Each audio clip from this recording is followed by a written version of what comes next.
go to bed. I said go to bed. You said go to bed. Go to bed. You said go to bed. You said go to bed. Go to bed.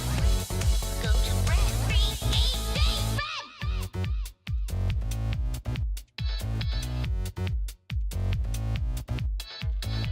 One face at a time. It's much fun that way. One face at a time. One face at a time. It's much fun that way. Oh my God! You walked into the fountain. Get out!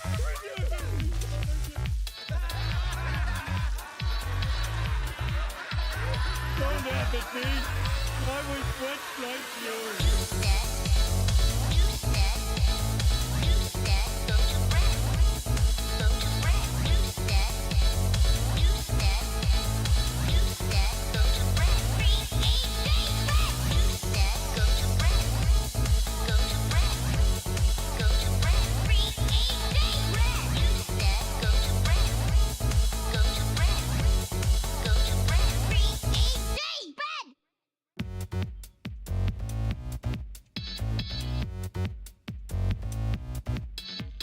I thought I told you to go to bed. Yeah, right, Greg. You said go to bed. I said go to bed. You said go to bed. Go to bed. You said go to bed. You said go to bed. Go to bed. Go to bed.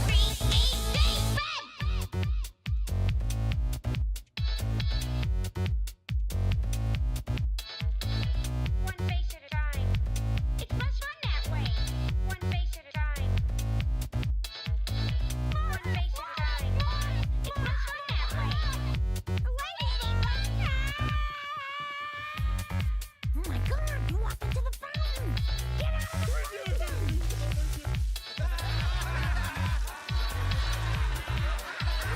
Don't laugh at me. I was once like you. You said go to bed. Go to bed. You said go to bed. 3, 8, bed. You said go to bed. Go to bed. Go to bed. 3, 8, bed. You said go to bed. Go to bed. Go to bed. 3, 8, bed.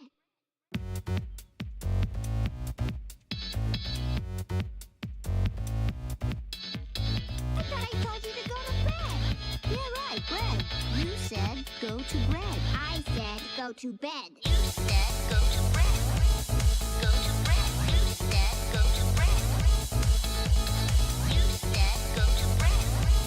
Go to bed. Go to bed. 3, 8, bed.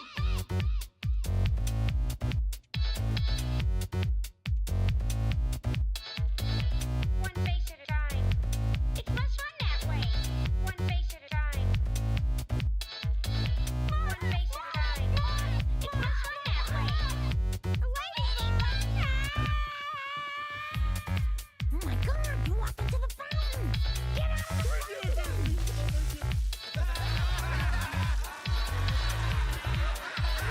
Don't laugh at me. I was once like you. You said go to bed. Go to bed. You said go to bed. 3, 8, bed. You said go to bed. Go to bed. Go to bed. 3, 8, bed. You said go to bed. Go to bed. Go to bed. 3, 8. He said dinosaur, so I was like, I have to ask the question. That was a good question. All in right. fairness. Hello. How's everybody going? Okay. Oh my God, my capture age. Stop it again. Don't worry about the dinosaur question. Everybody in chat We're kind of just waiting until until everything is like set up with the game, and then we can get started. So hopefully we'll be able to do that soon. Sorry for the scuff. Sorry we're a little bit late, but I mean, come on, man. We're just, we're just gamers. Come on, can't be expected to be on time. What are we, professional streamers? Come on now. Like, let's be realistic, guys. chicken on chicken violence. Yes, they're the only, the best kind of violence. We don't have our purple glasses on, so it's Oh, I hear myself. Oh yeah. Everybody's audible. If you're listening to this stream, you guys are on stream, so say hello. I'm gonna mute the stream. Oh, it's ogre fun. But yeah, let me know once the game is started, and then I can open it up on my AoE2 window, right? And then that should make it work on capture age, because right now, like on stream, it's just like this sort of like, oh, here's your capture age menu of like available replays, and it's just random games that you guys have been playing. I've got access to the replays somehow, so yeah. Hopefully this works, because like I was testing for like a grand total of about 10 minutes. We'll see, but that's more than I did today. Yeah. Oh my god, you actually picked out the song, Dom. You knew it based. Oh, I mean, I did mention the artist in the intro, but that's nice. Yeah. Nice. Yeah, thank you very much, Kwasi. I will be your co-commentator, very spontaneous. Which is, I'm really looking forward to your accent and hearing the voice of my ears the whole stream. Oh, okay. God, I already get made fun of for my accent, on other streams. I don't need to get made fun of it on my own stream too. No, like, I'm not even making fun of it. I do like the Australian accent. Thank you. Thank you for saying that. Very nice Same. to say. Very nice I must say that I kind of like Kinda the first indifferent, heard, like right? the actual, the first Australian accents I heard were like very more pronounced. So when I first like was talking with you, I like didn't like register like, oh my god, Australian, right? So What? yeah, Really? I kind of got used to I got used to your accent. Like it's different than like the other ones, but it's just like I don't know. Maybe I wasn't like hearing that many Australians. Well, this is my accent. Yeah. There are many like it, but this one is mine. Yeah. Okay, who do we have?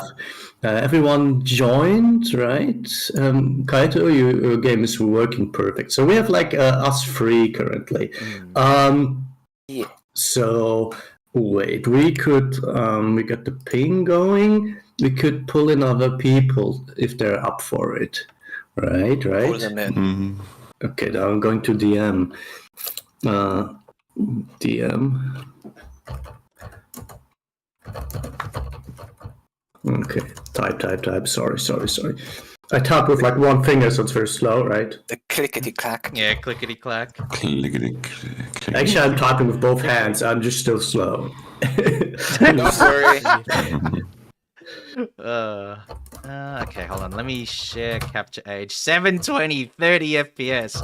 Because, you gotta keep in mind, I am on Australian internet, so this thing is just gonna crap itself otherwise. It'll be fine. Don't worry.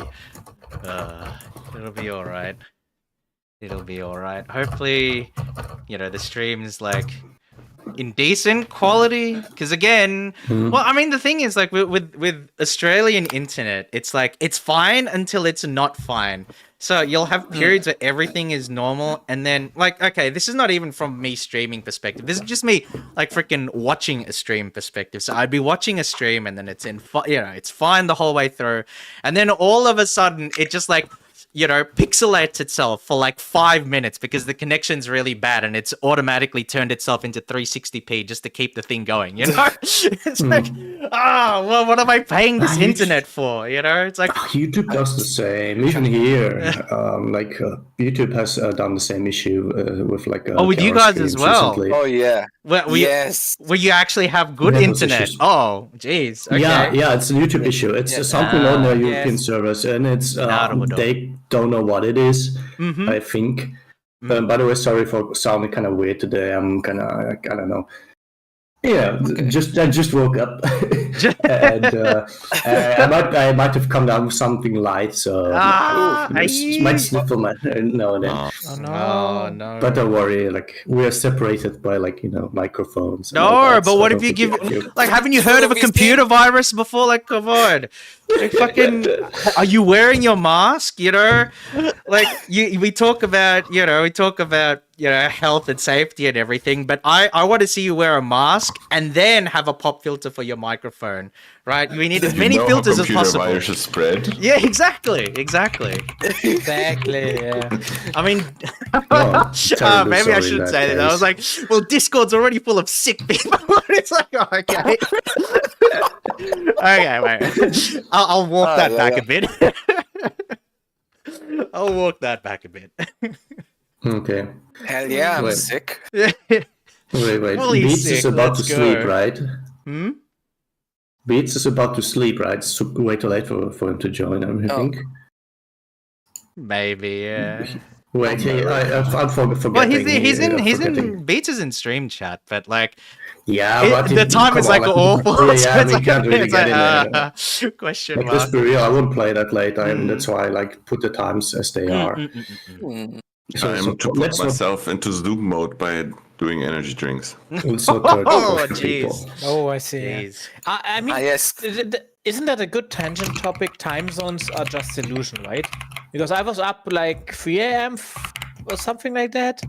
I 3 can a.m.. handle something like this. Well, I mean- yeah, because of projects. The time zones are like, time zones aren't real. You're right. They're just suggestions, right? Yeah. They're just suggestions. They're not, they're not a real thing. Just power through them, Fivehead. But I was gonna say The night is just an illusion. Yeah. I was gonna say, actually, because like you were talking about energy drinks. Did you guys see the 3D replay video up on the official Hololive channel? There's one with Ina that came out not long ago. If you've watched that, I think like in general that that particular series of videos where they redo stream moments or reimagine stream moments in 3D was like a genius idea. Have you guys been watching have you guys watched a lot of those videos or not really caught up with it? Unfortunately. I actually have. I really like the idea of them just recreating those famous moments because I missed a lot of them. For Kiawa's moments or something, I was like, yeah, I know those, but for the others, it's like, oh my god, this happened. Well, it's nice too in a sense because like a lot of the moments they take are like from I mean it depends, but some of the moments are like from really a long time ago, and then you have like this consciousness in your head where it's like, okay, I vaguely remember the moment, but I don't really remember it. And then you look up like the link to like the original stream, and it's like 2 years ago. It's like, holy shit, I've been watching VTubers for this long. Imagine watching VTubers since 2019. Yeah, I know. Yeah. So Unity, do you mind if we get somebody from chat because I just saw that Tanto? I Put them in. what? Sorry. I did Based. catch. Better to ask catch you, for forgiveness than permission. That's that was like my thoughts. Like I still actually had. Perfect. I was actually thinking today, like a little bit. Oh, What? jeez. You were What? thinking? Oh, no. Sorry, What? sorry. Get this guy out of I here. was- Be careful. Yeah, it hurts. Like I actually I kind of overextended myself a bit there, but I was thinking that maybe we could like have the option of like pulling people in, right? It's just like I don't know to organize the comms, but like we can like set up lobbies and all that. So, But yeah, like this is all still kind of very scuff, as people might notice. Like we don't have like a super hyper organized fundament yet to like. Yeah, you guys set haven't stuff up organized on. into like a proper military organization yet, It's like, wow. Yeah, we're not there yet. Warfare here. More democratic rather than a dictatorship. It's actually mostly chaotic. Yes. Yes. Yes, like medieval movie fights. Exactly like that. Mm-mm-mm. It's To be honest- not. Yeah. If anybody wants to have like organization, I can offer that. It's like not a problem. Well, yeah. For example, like what I'm very interested in, I can like put that out in the stream. It's nothing secret. I would eventually have like something where people can like rank their like skill set or like the elo if they're like on a ladder, for example. But most people are not even like close to even touching a multiplayer or ranked, right? So how do we like still assess that, right? So I think we like would be cool if like I heard the rumors that some people are cooking, not me, but like if we had something that we can like Cooking. assess like the overall skill set somewhat precisely, not like super precisely, right, but somewhat, so that we can like organize like matches that are kind of balanced. It doesn't have to be like super balanced, right, but somewhat. Then that would be cool. So that would be a good step towards like having like easier organization or like a more structured organization going. Nice. Yeah, that'll be good. I mean, like, even Yeah. even at that point, it's like I think it's really just about having a large enough available pool of players like that are, and then from there you can see like you can sort of sort people in terms of like where they are skill wise and everything. So, but I mean. Okay. I mean, this is all like pretty fairly impromptu stuff, and we're just messing around and having fun. So it's like it's it's like, well, it's like we're not like an esports league or anything like that, right? Like this isn't T1 here, Okay. We got actually currently 4 players in the lobby. Like still like if we start now, then we would like close off the option for potentially others joining. So I don't know if we should like wait like let's say like 5 minutes or so or 7. So it's like 25. But we should already start thinking about possible like teams or not teams, like how we will play this game. Like everyone, like I am willing to like just like let everyone else like cook and then decide, and I'll just like be fine with that, right? Mm-hmm. Because I do won't random be. civ, or do we pick our own civ? Yeah, like technically we can do random because I have some favorites which are good. So I don't know if that's a good mix. Because before that it was kind of exciting. Like it's fine. Like we can basically, I can make mine still random. I wouldn't complain if you picked one. Let's put it that way. I mean, if So- one person's going random, I think it doesn't really matter, but it'd be probably But just this is everybody like, random. what do we do? Right? Like teams, free for all. Like I think we got like Tantrumo like in the lobby, right? So Tantrumo, like super XP. Are you fresh? Are you on the ladder?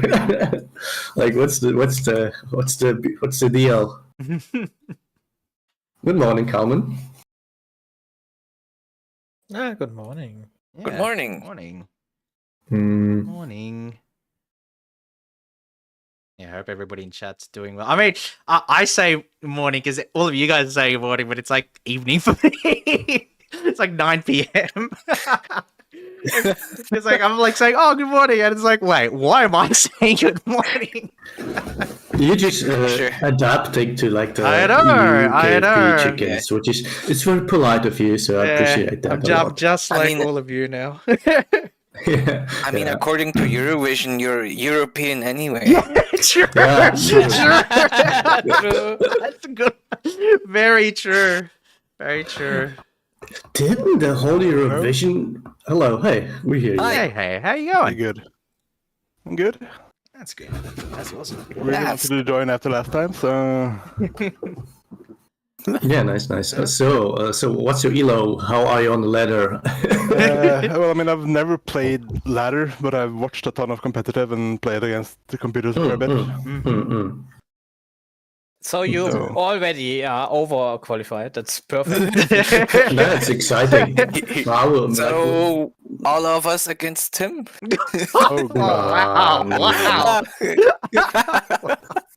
really? That's- No, I don't Jesus. think I'm. I don't think I'm that good, but Yeah. I mean, we can try. Okay. I was, of course, joking. Yeah, I don't know. Handicap, Take like you all I mean, I rather like have a balanced game, and then one team is stronger and just like mobs the other, because it's just like a fair setup from like at least on paper, right? Yeah. So like starting with a handicap would be kind of like. Later maybe if we figure out that, for example, like if you like can't remove you just T-ball like the other two single-handedly like in the team game, then later we could like set it up differently, right? Of course. Out of for curiosity, now, how many it's just, like, how many people casual. do we have in the lobby so far? Because like I 4. can't see the lobby yet. 4? Okay. 4. Okay, and that already includes Tantramo, or Yeah. okay.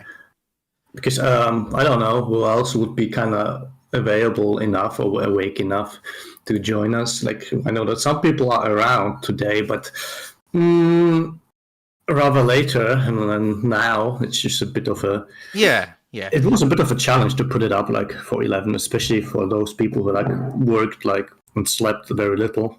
Mm. Yeah, And no, to that's catch fair. some sleep. I was like, I can wake up 9 a.m. easily, and I like was dying at 10 a.m. Right, just crawled out of bed like. So yeah, I had my sleep, right? It's just that my body was like more, right? So Yeah.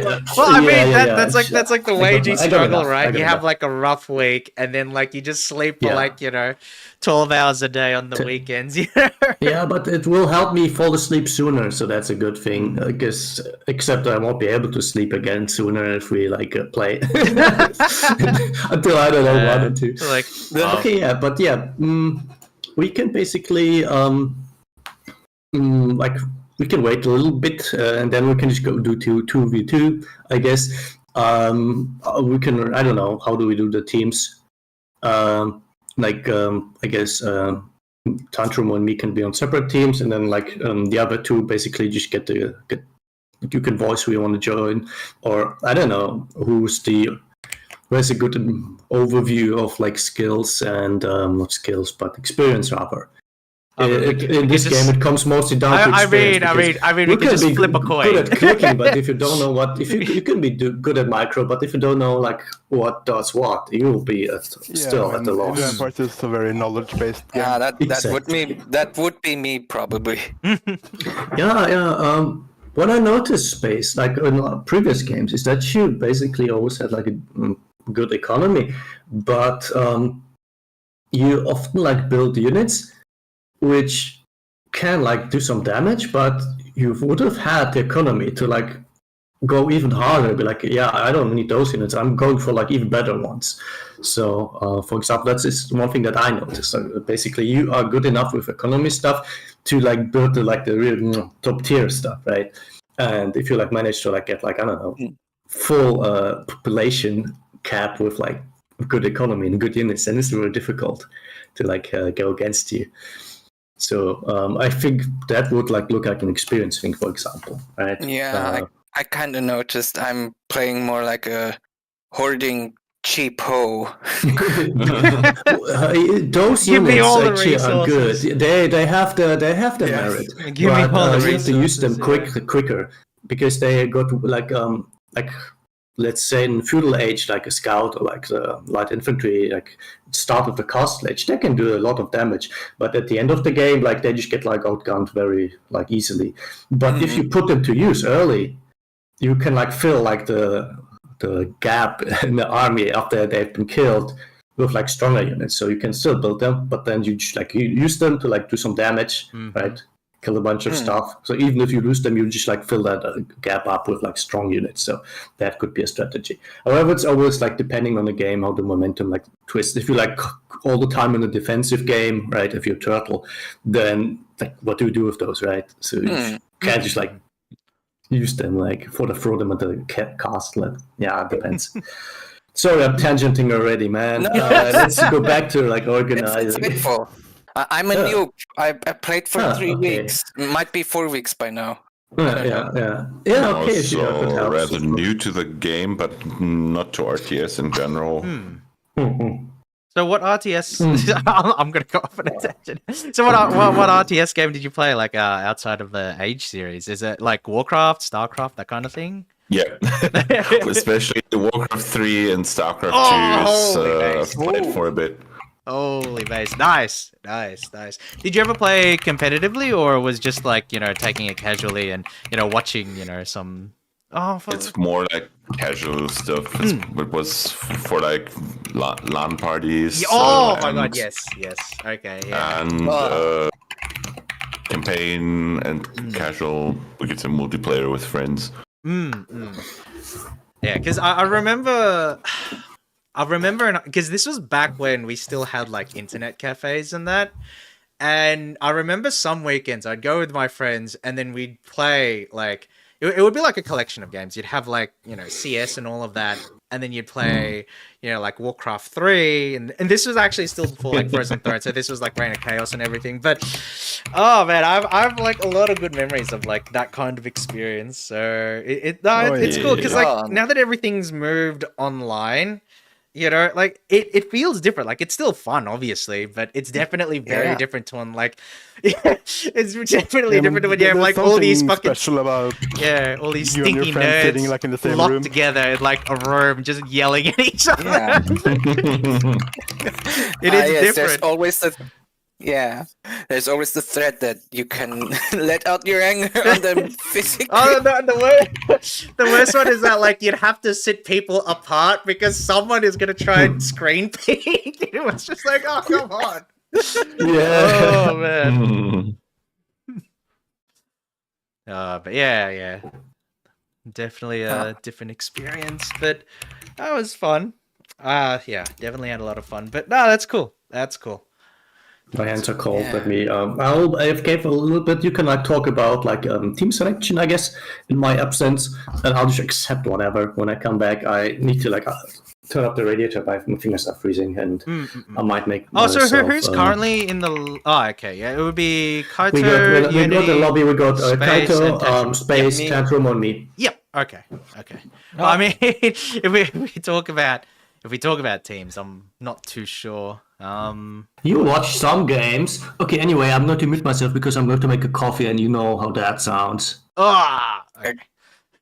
Okay. So It depends on how far the coffee machine. Oh well, like he used to have a worse microphone. So like we'd be in voice chat because like we do play like co-op games like over the period like we played like a decent amount of like Total War campaigns and stuff. So like the two of us are relatively into strategy. But like when it comes to his coffee machine, it can go off really bad. And he used to have a worse mic. And it was really funny. Because like whenever I say, I'll be right back or I'll AFK, like I'd mute him because it would be like if I didn't, you would just be I'll be right back. And then you just hear like straight away. It's insane. I was like, my ears. Oh my god. Like one of the first times I heard it, I was like, I was shocked. I thought there was like construction going on next door or something like that. But it was just his coffee machine. Oh my god, but yeah. If any of you are like in voice chat with Unity chat for like an extended period, you'll see it happen. If he goes for coffee, you'll hear it. His mic now is not as bad, so he's upgraded his microphone and it's not as bad. But the old mic, holy cow, brother. Yes, the cursed ASMR. Yeah, pretty much. He was out here with that Xbox 360 mic, but it was like, and it was just with coffee. It was just like, you're sitting there, you're just chilling. it was funny. There'd be times too where like I'd AFK to get a drink. And then before I get back, he'd go AFK. So I'd come back, I'd put back on my headphones, and all I could hear is jeez. That's actually a pretty good coffee machine. It makes sure that everyone in the area is awake. Yeah. It doesn't matter how far you are. Like it lets you know that it's doing something. Yeah. But yeah. So it's actually a good thing that he muted himself. We'd all hear it otherwise. I mean, it would be pretty great content for the stream. Oh, yeah, but it'd be great content for like 2 seconds, and then after that, everybody like, all right, shut this guy off. yes. Oh, okay. Dom actually rolled the dice, so it does look like we're gonna Yeah, I have rolled the Kaito. dice and we Sorry, go on. got was it this thing? Yes, it was this thing. Yeah. Team Unity won. Yep. So Unity and Kaito versus Tantrumo and Space. There we go. So those are the teams. Who of you is Tantrumo? The one That would be me. The Yeah, one. the one. Okay. Yeah. Daru Monogatari, that's me, Kaito Cross. Ah, Because it's Daru, of course it's Kaito. Yeah. Yeah, it's like. I mean, this is a good tangent for later for the Steins Gate fans.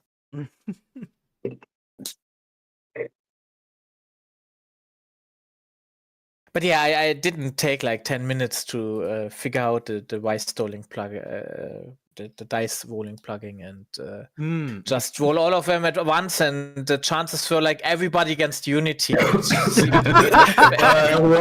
Yo. I'm back. Hello. No. You didn't hear a thing.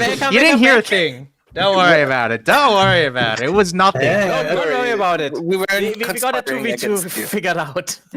I've taken some L's in games against you guys. It's not that good. At least with having Unity in the team, there's a chance of me being in the winning team. Well, I mean, I was going to say, like, regardless, it would be still a 50-50, right? right. Okay, so when do we split? Map selection. It's on me. I'm host. You so. need to choose your team number still. Yeah. Colors? Do we like make red and like bluish, reddish, bluish? Like. We can do, yeah. Okay, then you go red and orange, or red and yellow, depending on like what you like more. Okay. Orange and bluish. Orange, yeah. I was like, why those colors specifically? Like, oh, okay. Okay, green or blue. Sorry, this kind of like specific I'll color put green this selection, time. you know, it's not intuitive to me. Yeah. Isn't? I mean, you can, Oh, you yeah. can turn on team colors. Well, and I'm a different- teammate. It's fine like that. Like I should like blue teammate, and that's fine. Okay, our map type. We have currently Arabia. Arabian Night. Yeah, I mean, that's... Pros: no water combat. Cons: I don't know, kind of open.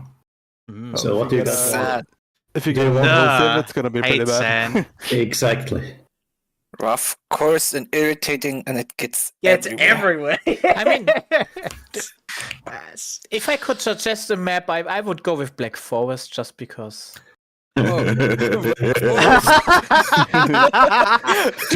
just because that's where we did the one. They're like, this guy wants another one to win.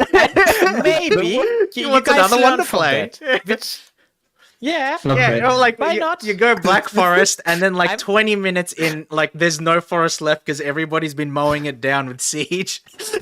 Yeah, that would be an improvement. We look forward to that. Yeah, Deforestation. it's like a So for real, Black Forest, I can do that. I like them. Black Forest is one of See? one of the more common maps for. Yeah, I Or, mean, it's a classic. Yeah. Yeah, it also Yeah. allows for like early walling off. So Yeah. basically, like earlier players, Jesus, players who are like not confident with their defense can wall themselves off more easily. Yes. Because at the start of the game, like feudal or early castle, no one can just like breach that. Okay, yeah, then I'm going to wait on like the readying up, right? Lock speed, record game, yeah, whatever. Please record game so we can Jesus. watch the replays at some point. You can't. It's just tied to like my account, I think. Handicap, whatever that is, no Womp idea. Team together, lock teams. Yes. Womp, One, two, Lock two. teams. Should we like get like yeeted into like the shadow realm of like the lock teams. other chats. Like everybody's just like I have massing their storage, army. you know. And then all of a sudden, it's like everybody just turns on Unity just before the attack. I mean, Wouldn't that be funny? not like it hasn't happened before. If you really like out for blood, we can play a handicap For game blood. at some point. Yeah. Oh. No, I'm just reminded of I'm not like very confident. I just think it would be very interesting. No, I'm just because, reminded of that scene in like The Simpsons where it's like, it's like it was like that Russian sort of delegate at like the UN or something like that, and then he flips like the sign over, and it's like from Russian Republic to like USSR. Yeah. It's really bad. Yeah. Soviet Union. I Because thought I thought you guys were split up. I had situations what we in some wanted you to practice think. games. I had situations in some practice games. For example, Yes! the one we played against Tetris Kazi got and it. Gande, where Kazi just like made a Huskar rush and like basically like nuked you, and Candy was like attacking me with like the siege cards and like pushing hard. There was a situation when I could have like went for 1v2 for a little bit, but I followed. Like I gave up. Yeah, right. So I haven't really played a 1v2 yet. Like, so but if anyone really wants that, even if I lose, it could be interesting to see how long it goes. You keep bringing it up. It's like somehow I think like this is something that like you actually desperately want, because like every time the conversation, the conversation comes up, it is a curiosity, and it's the idea is kind of like exciting. Like I might like get beat, not badly, right? But it's just. Like for example, when I said that it would be interesting to go 1v1 against Cyrac. Jeez, I thought I was the teammate here, wanting to get beaten up by everybody else in the server. I thought I was the teammate here. No, it's just basically just like you. Wait, I need to shut down the stream then. Here, right? Let me open up like something cute to look at. Twitter. Nah, like back to my background. Cute and Twitter? cute. Yeah. I mean, if you look at art tags, maybe. It's just the homepage. Some of the art tags that he looks at. Yeah. I wouldn't qualify it as cute. Kind of chill. Okay, do we move to the teams?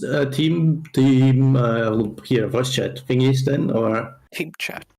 Probably. Yeah, you guys go, get out, and you guys do it Dom on and the- I can on the- stay oh, no, do I here. have to YouTube Kicking us there? out. Yeah, get the hell out of my channel. It's like, I'm not even be like, get out of my channel. It's like, okay. Okay, we are blue team. Exactly. Yeah. Blue team. Yeah, but you guys can go to your team chats and then Dom and I will continue. But let Okay. us know when the game starts so that we can actually join and spectate. That's kind of important too. Exactly. All right. Good luck. Yep. Good luck, guys. Good luck. Good luck. All right, now that they're all gone. And I hope they have Wait, fun. no! I can see Tangero's in the same. Wait, what? Unity chat went to the same voice chat as Tangero's face. All right, now he's Yeah, moved. but like it's a 2v2, but it's Yeah, it's just a so hard for 3v1. No, chickens that, like I was talking Yes. earlier about how when you have like the real life gaming with like the LAN parties and stuff, you always got to be wary about that one person screen peeking. It's nice to know that even now that we're online, you still have that mindset where it's like Unity chat's going into the other team's voice chat just to listen in. yeah, probably just to like do a few like nice things to say, trash talking. Yeah. I think that's the term. Definitely. Definitely. Yeah, definitely. It's like, oh, good luck, guys. Have fun. Definitely be there for that. But yes, we are about to begin, and I'm here with my co-commentator Dominic, and yeah, we're just waiting for the code, waiting for them to start, and then we can hop right in. And I'll do a little bit of like the fast forward so that I'm not too behind and I'm not too delayed. But yeah, can you see my screen okay, by the way, Yes, in Discord? I fully set up. This is perfect. And for those who want to spectate on their own in their own games or capture it setups, they can just follow our screens. It's not a tournament setting, thankfully, so everything's fine. Oh, why is it not letting me spectate yet?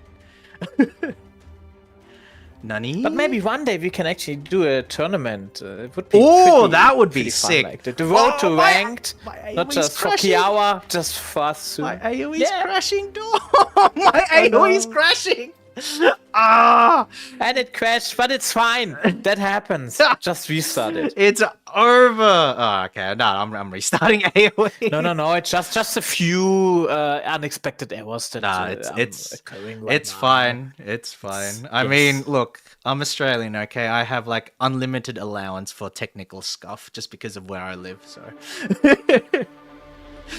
That's actually good to know because, like, I heard like there were a few like internet troubles this week. oh Like, yes, major ones. So, yes, millions of dollars in damages. People are talking about like they're talking about like hardcore compensation and everything like that. Because essentially, yeah. And what's happened is that there's two major networks. Oh, oh my god. Okay, Oh, it's like I it's already knew him. speeding up to like catch up to where we are. So look, I'm gonna be very, very slow. It's like I don't even. Okay, now it's starting to slow down, and now it's starting to even up. So, as previously stated, we have the two teams. We have Unity Chad and we have Kaito. So Unity Chad is in green, Kaito Cross is in blue, and they are facing off against Tantrumo and Space. And we can see that Space is in orange and Tantrumo is in red. So if we take a look, yeah, just let me know if there are any issues on the stream with regards to how it looks. But yes, we're finally using Capture Age now. And if we take a look here, it's nice that we have the points as well. We can sort of see that Tantrumo has a little bit of an economic lead. He's already got, several villagers out on sheep. He's got a couple on wood, and it does look like he's going in for the boar lure, potentially.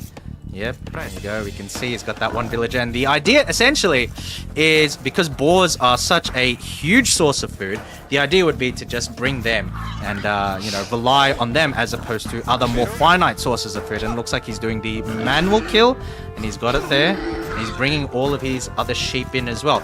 Now, this map, Black Forest, because of the way that it's set up, you can see there's a lot of forest, there's a lot of trees. It lends itself to a very defensive early start, and it does aid with people who are maybe not so confident about their early builds. In addition to that, we also have the 15-minute treaty length, which means that the players aren't able to attack each other for the first 15 minutes of the game. And this is just because, like, a lot of the people joining these events, a lot of the people joining these games are probably on, like, the newer side of the spectrum.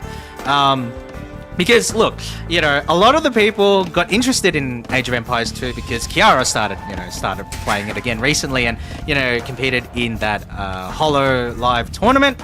Right, so a lot of the people are still relatively new to the game. I think Space was talking about how he'd only been playing for 3 weeks. Kaito was in a similar position.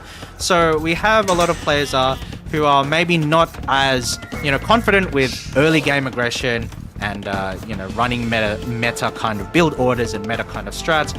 So this map really does help in enabling people to sort of get their early build going without having to worry too much about opposing aggression. And we can see here, if we take a look, okay, it seems like Kaito has already exhausted much of his early sheep. And then if we take a look at Unity Chad, he's just about to exhaust his early sheep and start to move towards the berries as well.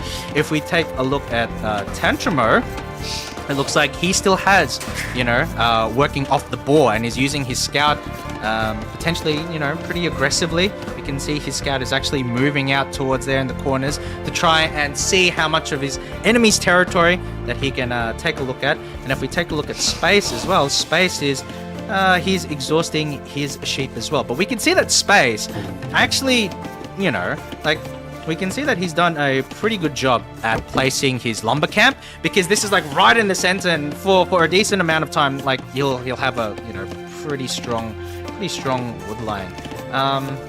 Okay, I still need to get used to how a lot of these the UI works with Capture Age, but at the moment it does seem like Tantrumo does have a little bit of a villager lead. He's just created, he's got 18 villages. And then if we take a look at, for example, Unity Chad and Kaito are both at 16. So he's got a little bit of a lead. They're all creating villages, so they're all going pretty heavy into it. Unity Chad's already starting to invest in farms, it looks like. So he is starting to pull in some of the rams and the ibexes for additional food sources. So, the players do look like they are investing pretty heavily into early game economic So gathering. far, I can see a lot of differences in like not just the villager count, but also the setup and the efficiency of the towns in general. Like Tantrumo, you can really see he's playing competitively. Has like slow, like he has a very efficient like builds, and I can actually see like the standard build order out of this thing. And the villager lead, I am a bit concerned about our yellow player because 15 already is a bit low. So yeah, It seems this will like be interesting for space. Yeah, because it seems like what Space has decided to do, because it seems like everybody else has decided to invest in about 19 villages, and we can see that Tantrumo is actually already starting to tech up to feudal age, and Space is doing the same thing, but it looks like Space has done it while having a relatively low villager count compared to the other two, the other three. So it seems like JP and Kaito are both at 20 villages, and if we take a look at their queues, we can still see that they have a lot queued left. So it seems like it's going to take them a little bit longer to tech up to feudal age, because it looks like they're focusing right now on villager production. Whereas we can see with Tantrumo, he's already got the barracks up, for example. So it looks like he will probably have, I would say at this point, the most optimized build order out of all our players here tonight. And he's already got a villager out here, and he may do this for the purposes of, well, hold on. If we take a look from his perspective, I'm not 100% sure. Okay, so it seems like from his perspective, he's already spotted the relic. So the reason I point this out, because he might actually wall up that relic so that he can collect it later, or potentially build, maybe like an outpost or something along those lines. Or maybe not. It looks like at the moment he's actually just building the external walls for his territory. And he's given himself a lot of space, but if we take a look at the map in total, looks like there might be some engagement between Tantrumo and JP sooner rather than later, because if we take a look at where Space is built, he's actually used his houses as a means of building a wall for himself, but it's very defensive. It's right outside his base. He's got a lot of gold there actually, but it's right outside of his base.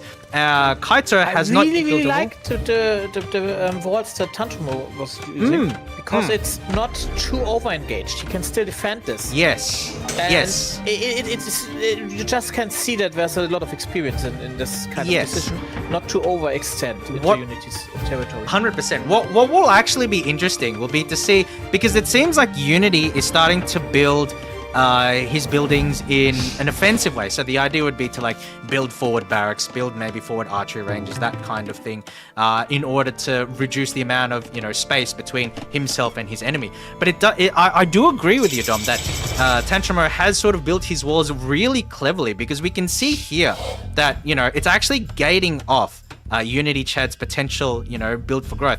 If Tantrumo wanted to build more defensively, there's like a nice line right there, right next to the relic that he could have built, but he decided to build a bit more aggressively and then support that with the outpost. So if we take a look at Tantrumo's point of view, we can see that he actually has a good line of sight on potentially what Unity Chad might be aiming to do. So he's put his outer wall pretty far.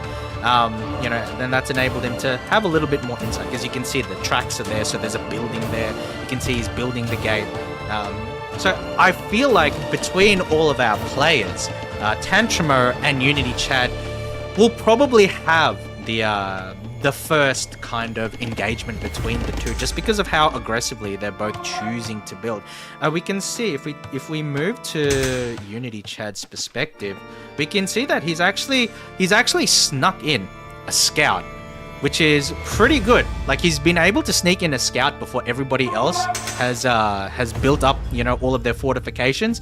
So he's trying to use it to get a good idea of where everybody's bases are, and potentially what kind of defensive fortifications they may have, because you can see he's already scoped out the center of Tantramo's town. And if we take a look at Tantramo's perspective, Tantramo doesn't have the same perspective. His scout looks like it's been locked in.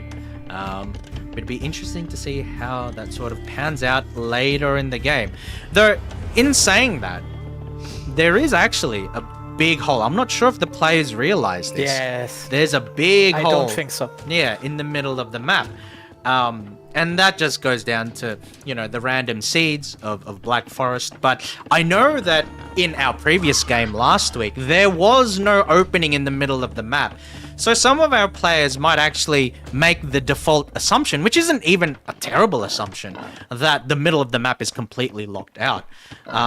Which will actually be interesting, because if someone does figure this out, we could see a surprise attack, because neither of the teams are sort of walling themselves off from their allies, right?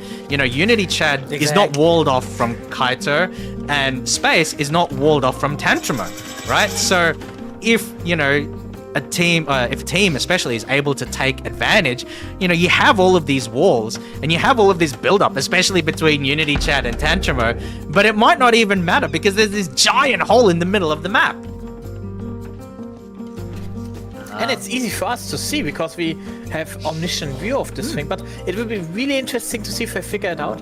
And I think the other thing will be the supporting team members. That will be a huge thing too, because I think while Tantramo Unity and Tantramo will be battling, the better support will be essential. I think Tantramo may have found it. He's got his scout right in the middle. So it could potentially be very spicy, because if we take a look at Unity Chad and if we take a look at Kaito's perspective, they definitely have not been, I would say they definitely don't have that point of view. If we take a look at Space, for example, oh wow, that's big. Oh, he figured it out. That's big. Tantramo figured it out. That is actually potentially very big, because you can see he's already started to wall it off. Especially as we are in voice chat with each other. Yeah, exactly. Yes. He's already making a defensive move to not be liable to any moves of the other team. But he still has the scout on the other side, so this makes for a huge advantage in information. Correct. I think it's legitimately going to.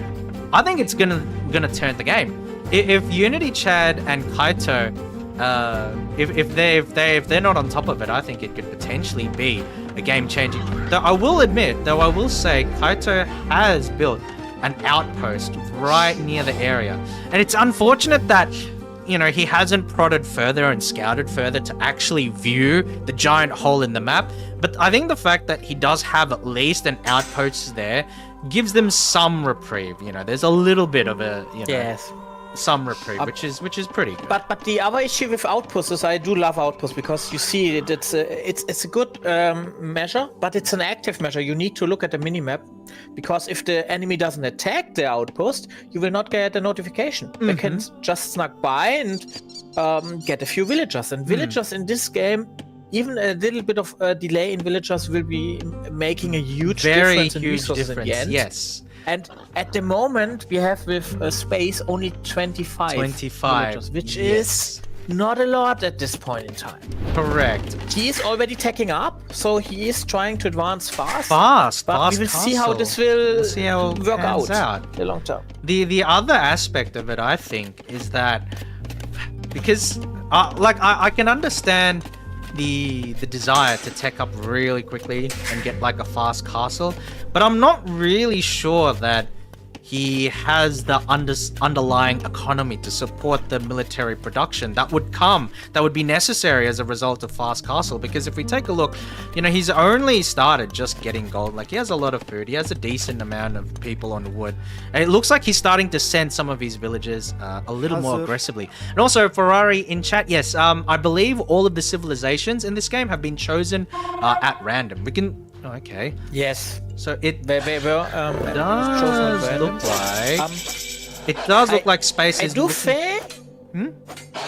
It doesn't look like it doesn't look like Space is like the best player because he still started, of course. But there's one huge advantage. If he gets attacked later, while moving up the It seems like Kaito is going in. they will get a bonus. Like that's a hidden bonus not everybody knows about. The houses, for instance, get more HP Ah, okay. for every okay. time you advance, which makes them better than just a palisade wall. Yes, correct. If we take a look, it seems like... Okay, I think now that Space has already gotten into Castle Age, I think it's sort of like a trigger for some of the other players to also move into Castle Age, because we can see that everybody else is now starting to tech up. And, let's see. Okay, Yeah, it's pretty Tatars, like Space may get the advantage because he advanced to Castle Age and to Sheep will spawn to the Oh, civilization bonus, okay. if I didn't remember know that. correctly. Interesting. Which should have been. Also be So, very yeah. interesting to see how this pans out, because it seems like Unity, Chad, and Tantrumo have already, like, obviously they're still, both of them are held back by the walls, right? But it does seem like both of them are already starting to mass armies, whereas we can see with Kaito and with Space, they're still primarily focusing on economic development, economic growth. We can already see with Unity, Chad, and with Tantrumo that they're starting to pivot. As they move into the Castle Age, they're starting to pivot more into military units. And we will probably start to see a little more aggression. And we can already start to see Kaito has built up a little bit of a military. They're still just militia. They're unupgraded. But as we know, palisade walls aren't very strong. So, that you don't need a lot of units to actually make a bit of an impact there. That said, if we take a look at Kaito's perspective, okay, standard. If we take a look at Unity Chat's perspective, okay, so we can see that both sides, because Unity Chat has been able to scout aggressively, both teams, I think, should be aware of the gap in the middle of the map. Because, right now we can see that Kaito is just demolishing Space Waterfall's wall, the palisade wall, but he hasn't really pushed and prodded. And I think part of that is just because, his armies are still pretty undeveloped, so there's no point trying to push too far and losing those units as long as you can hold ground, right? Exactly. Well, I am excited about if Space will, with Tatars, go for the Keshik unit, which may be interesting, but he would need to build a castle first. We can see that which I don't see any signs of him doing actually right now. starting to sneak some of his units through Space Waterfall's town, and I think they may be looking to make a push against Kaito, potentially just to push him away. I don't know if they're gonna go for a large scale raid. A lot of these units are still unupgraded, and we can take a look with the villagers. The lead in the early game, in terms of villager lead, seems to have expanded quite a bit more, as we've gone over time, because we can see that Tantrumo probably had the most efficient early game build. We can see he has 49 vills compared to Unity Chad with 45, and then you have Kaito with 37 and Space running behind with 31. Look, once the thing with the villager leads and everything, like, it's not so much the fact that they have a villager lead, it's more about what those villagers actually do in fueling your economy and driving your economy. Because if you don't have enough villagers to produce the military units that you need to tech, the research that you need, then you tend to fall behind. And, it sort of has this snowball effect wherein you're not able to compete with the other players if you fall a bit too far behind. Oh, okay. This is pretty important. So Tantrumo has already started to build his castle. And he's building it in a really spicy spot, because I think it's just gonna... If Unity Chad does not... Like, he can see it, But this is part of the issue. This is part of the issue where, you know, I was going to say this is part of the issue where you're potentially, you know, multitasking and you don't notice. So it looks like he's moved his units out of range. Just in time too, because the castle goes up and now Unity Chad's barracks is under a relentless assault. And I don't think Unity Chad has the kind of units to sort of break through. Just because of the way everybody's... I agree. Just because of the way that everybody's walled themselves off, I think Unity Chad's probably going to have to wait until Imperial Age in order to break it down. But if we take a look at like some of the unit compositions here, like on the side and everything, I would actually say that Tantrumo is in a really prime position to sort of aggress and push even more, because he's already started to develop a little bit of siege in addition to, you know, all of the other units that he has. Now, in saying that, a lot of the units are relatively undeveloped because, you know, the players are still building up. So to go through and mow down, you know, everybody else and, you know, take out a town will still be a bit difficult at this rate. But I think that Tantrumo has, you know, put himself in a very strong position where he's put himself, it's like aggressively defensive, right? Because he's put his borders right up to Unity Chad's area.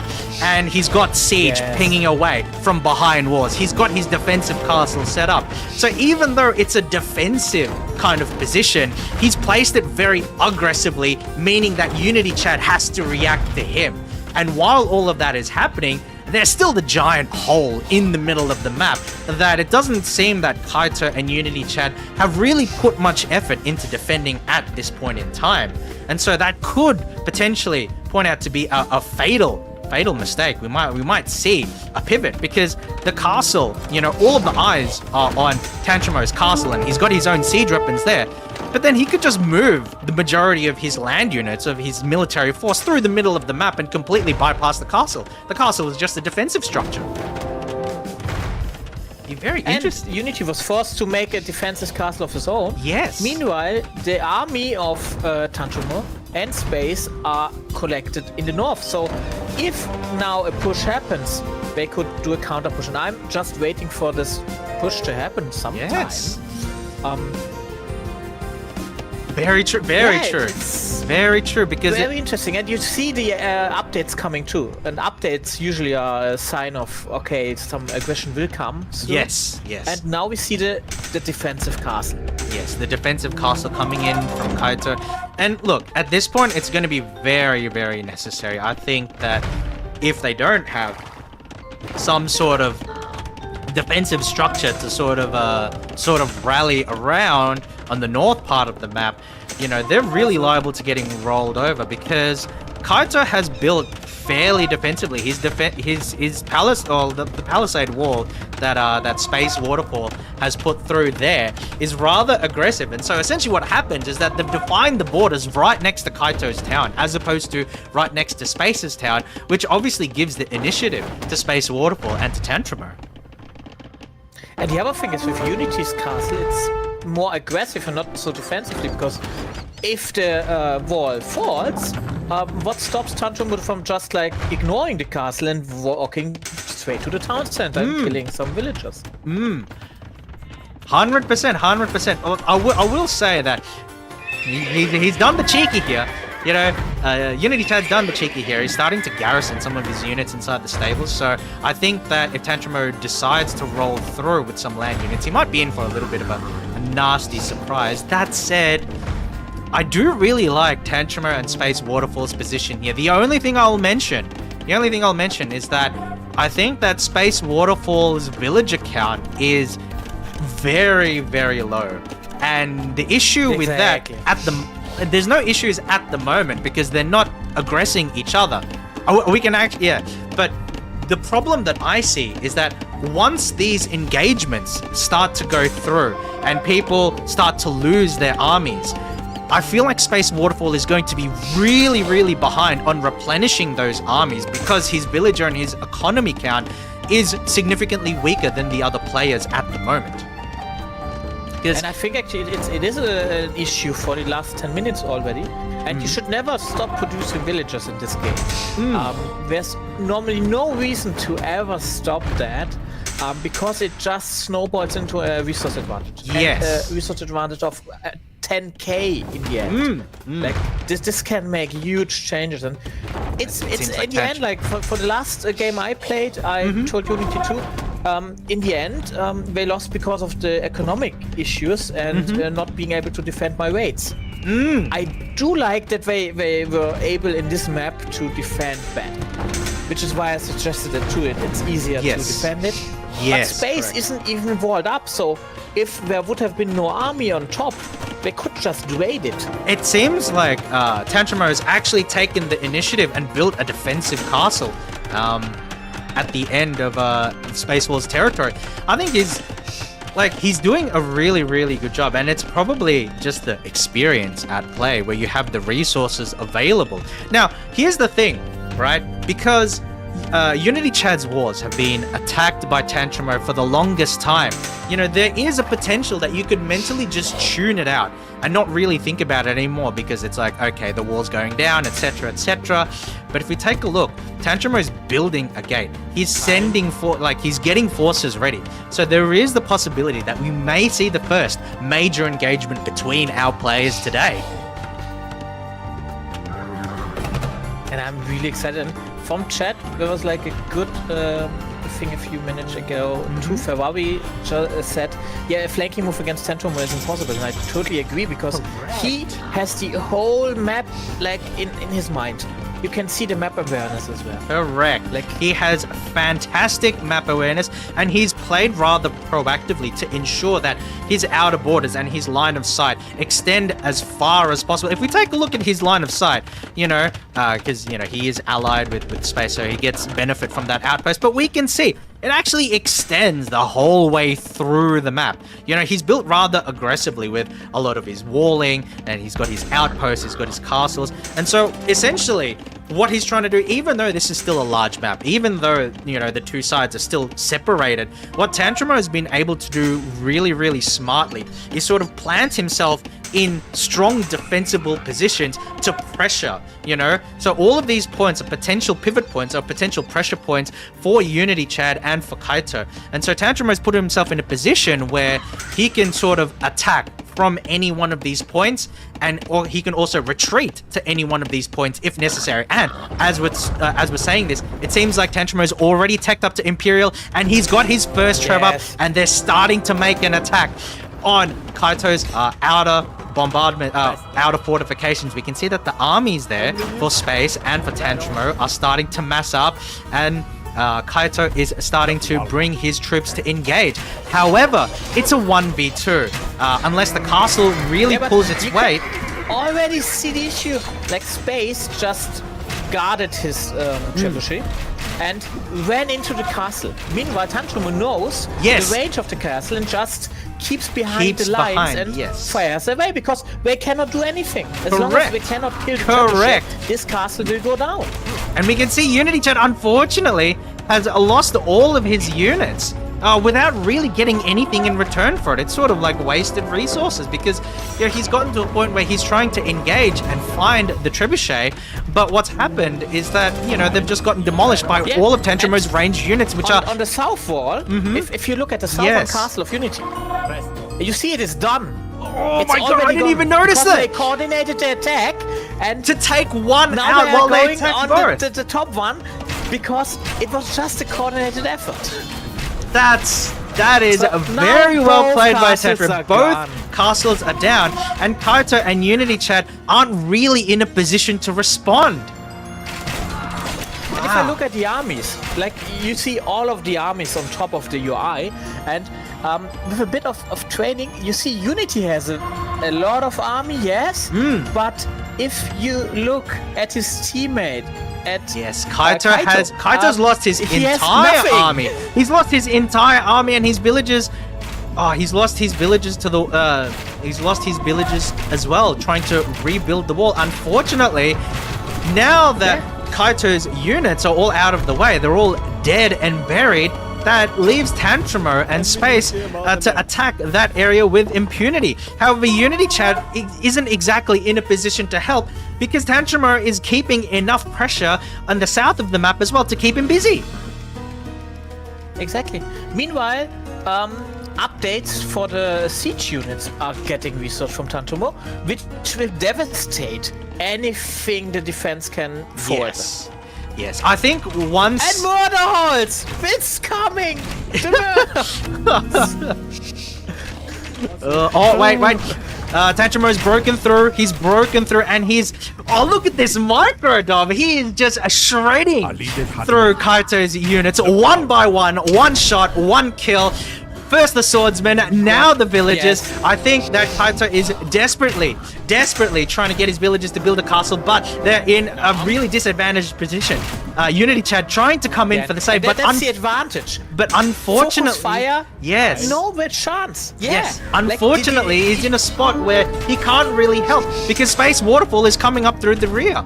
Now it looks like Kaito is trying desperately to save his town center, but all of his farmers are just left for the picking. And it seems like Unity Chad doesn't have enough forces to really help out because Tantramo is also raiding through the south. He's keeping them busy on both sides. I mean, if we take a look at these... It's a game of like mind resources, and you need to have the attention and the ability to control your units. And yeah, it's almost over. I would say they're both. It's in a position where it's incredibly difficult to recover, and I think it's just like it's really funny because we talked a lot about the hole in the middle of the map, but it looks like it hasn't really played a part at all. You know, it's the 1-2 punch on the north side of the map and the south side of the map, and essentially what's ended up happening is that Kaito and Unity Chad have not been able to respond. Because Tantramo got the early tech lead, he got the early research lead, he got the early economy lead, and then he was able to sort of out-tech his two opponents and pressure from both sides to a point where they're unable to respond. Because if we take a look, Unity Chad's in Imperial Age and all of that, but, you know, Kaito's just reached Imperial Age, but I don't think it matters at this point. Just to explain, we now have 1 military unit on Unity Chad's team and 106 units worth on Tantramo's and Space Waterfall's team. Yes. Like, just to explain the UI, the upper bar with the swords. Oh, they've called it. The amount of units. And yes, this is called it. I think this is the time to call it. Yes, definitely. Because I think once Kaito was definitely taken out there was not much he can do, and you can see Unity Chat as well on his end. They were pressured out of it as well. I think Tantramo's done just an amazing job. He took initiative early. He built his fortifications rather aggressively, pushed them both into a corner, and put them into positions where they have to react instantaneously because you have the 1-2 punch. You have two fronts from which you can attack, and if you coordinate those attacks, you make it very, very difficult. Because if we can take a look, towards the bottom of the map, the push against Unity Chad was not as strong, but it was there to keep him busy. You attack first on the north of the map, so Unity Chad spends all of his time running his troops all over, and then Tantramo is then able to double attack on the bottom half of the map, leave it. It's the 1-2 punch. It's the 1-2 punch, and we welcome all of our players back. The 1-2 punch. We welcome all of our players back. Well done, guys. Very good game. GGs. GGs to everyone. GG indeed. Yes. Well done.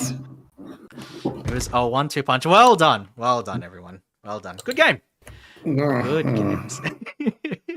I see. Unity, you're already frustrated. Yeah, already frustrated. He wants the run back. Yeah, it's just he wants the run back. I couldn't keep up there. I was too slow. For Tantramo. When I'm like 10 minutes behind, it's insta loss. So this is what it is.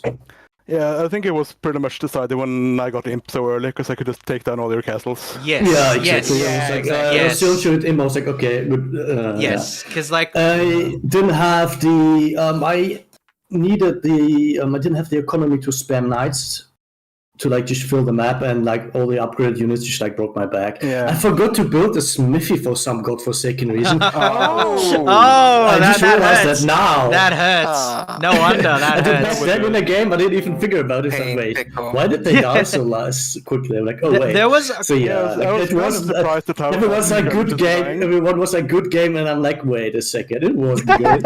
I don't. Let me clarify. They said GG, but it was BG.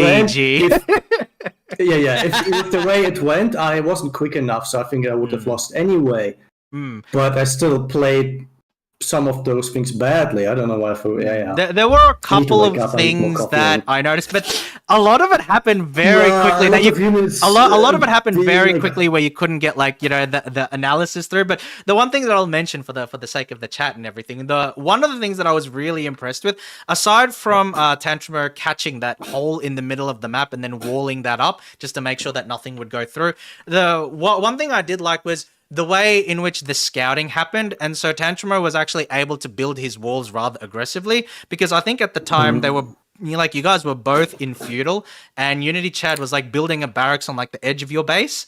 And what happened was that, Tantrumer found like the sort of like the choke point and was able to wall that off. And by denying you access to that point, you were then forced into a race to try and counter build him. But then because he had the economic lead, he was able to get up the castle first, actually, and he could push the position. And that was really vital to me. Yeah, I did like my economy was lacking. Basically, I saw like his wall, like palisade at 1st.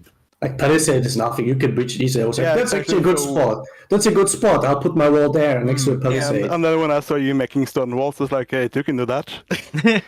For me, it was like I expected the same. It's just that I didn't think you would be so quick. Yeah. So when I saw like the cast go up, I was like, I can't counter this. I don't have the because stone. that was the didn't thing have for me. stone, It was so- like when I saw the palisade Yeah. wall, that was like, okay, the palisade wall is not really a wall. It's more like a marker. It's like, Yeah. all right, I'm going to Then continue building I here. was like, okay, right? I agree with this division of the map. I put my stone wall next to it, politely next to it, right, without attacking the palisade. Politely. This is where we draw the line. I agree, right? It's just that I then, of course, put myself in a spot where we need to like keep up.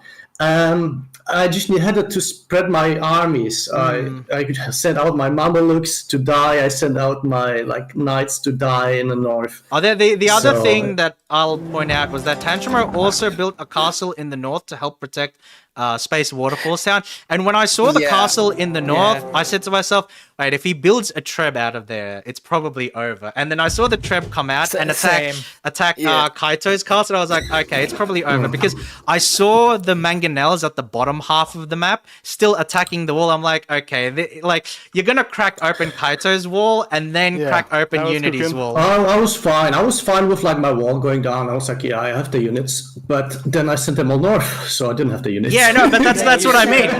That's what I mean, So because the like attack on the castles simultaneously Yes. was perfectly Yes, 'cause- organized. Like it was great.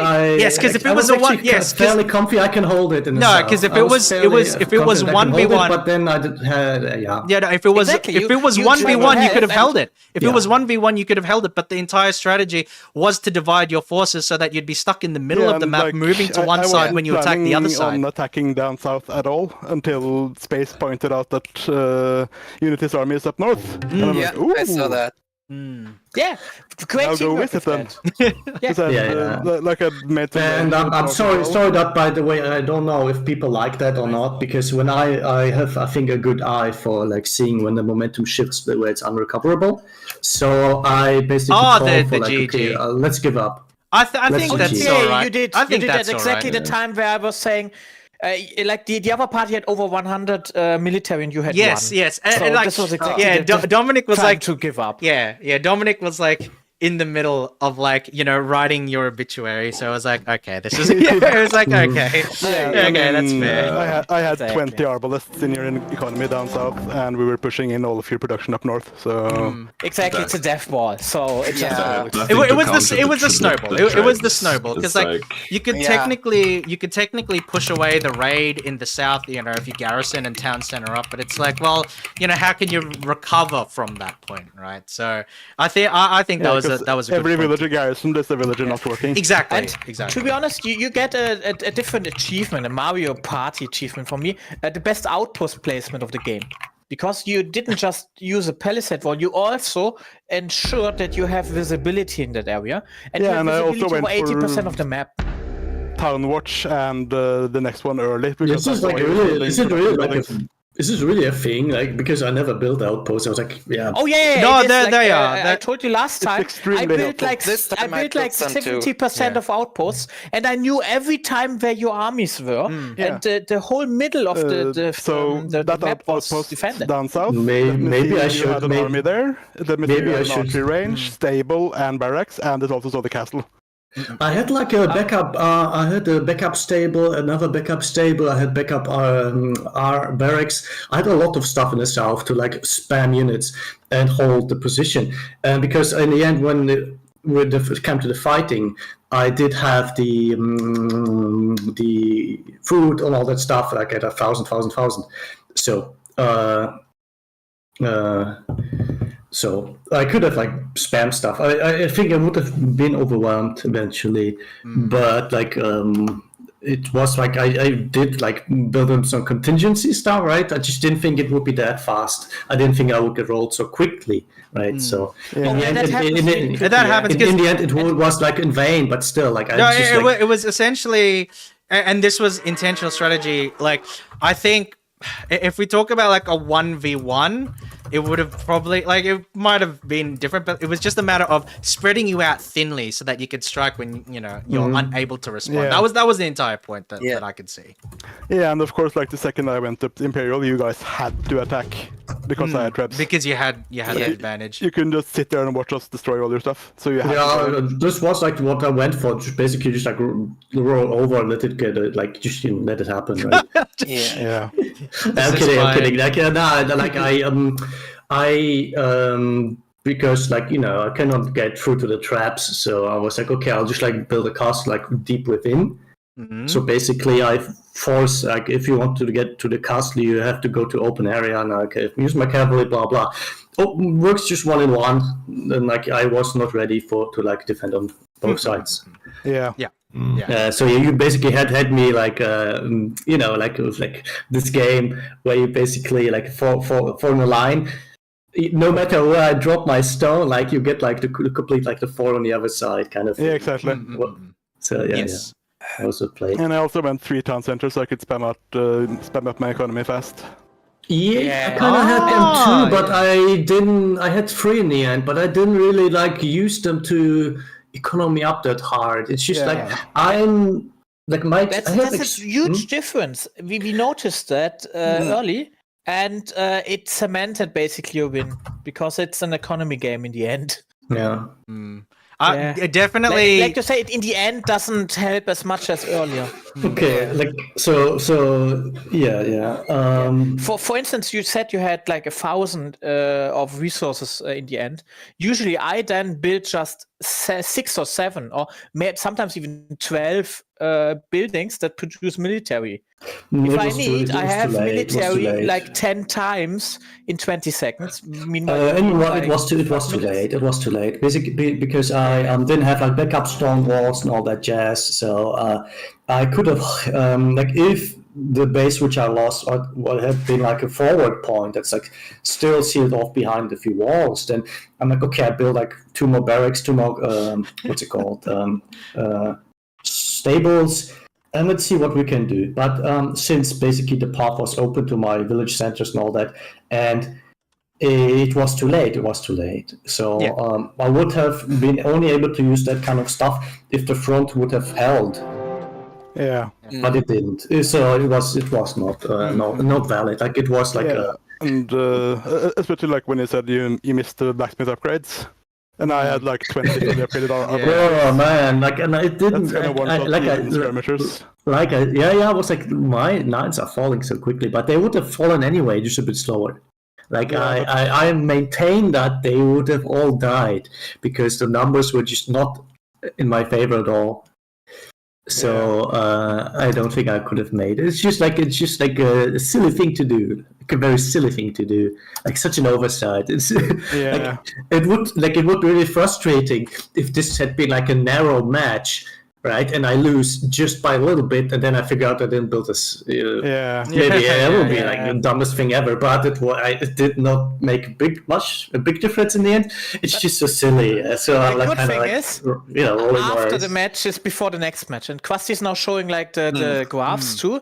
You can really see like in the last few. Yeah, like the thing is, like crashing down. I'm experienced in this game, but it's more like playing against the AI on like easy as a kid, right? So I know a lot about like the units. I know a lot about like all this kind of jazz, but I am not experienced or particularly good in like all the min-maxing of the economy. I want to see build like orders. the I'm not like APM that, statistics, but I'm getting freaking Dodo walled. I'm paywalled. It's over. I don't have pro. I'm a cheap scab, and the game is exposing me. So yeah, pretty much. Because actually, like balancing my economy properly is something I'm really bad at as well. So at one point, like pretty early in the game, just after I went up to feudal, I had such. I had was so in one of little, those. wood, Yeah, so I had to well- send all my berry villagers over to wood. Yeah, you were like. It's not like it's Yeah, not that's criticism because you did amazing, but Yeah. what I noticed is that I went into one of those ages before you. I was like, oh, interesting. Yeah. And I expected that you might have had like maybe like some hiccup with like a choke point with like houses or whatever, something that's basically threw you back. That's what my assumption was. Yeah, okay. So yeah, we're both not good enough for like the high elo rank ladder. You know? But that's fine. That's the other thing I want our viewers to know. It's not about the APM. It's not about like stuff like that. It's more about What's how you APM? think. Actions per Yeah, minute. the actions per minute. It's not Oh a God, what am StarCraft I? where you really I need can't- to I be can't see. I super got fast with gated stuff. It helps to know the shortcuts. It helps Yeah, to one know really how good. the units roughly do the rock paper scissor nature of many of the units, because that's like the complex part of this game, and that it's the part that Unity and me probably know a bit better because we've seen it for ages. Like Ages of Empires, basically. Oh! Title drop. Oh, roller credits. But as long as said the everybody thing. has fun, and this Usually was a was the really Final fun game to Fantasy. watch, and I hope to play too. I need to take off my pullover. It's getting too warm. I think I got like. I got Confirm flagged getting with the sweady, battery. I got confirm roasted getting in this sweady. game. Roasted. Roasted. Rotisserie. I got fucking grilled. Man. Well, I mean, come on, next you match, next come match. How on, do we set you should that be used to up? it. You should be used to it. You're KFP. Fucking getting grilled is nothing. Yeah, life in the fryer. Yeah. Yes. Actually, I was never like usual room or whatever, so I've been mostly behaving. We all got fryers, but.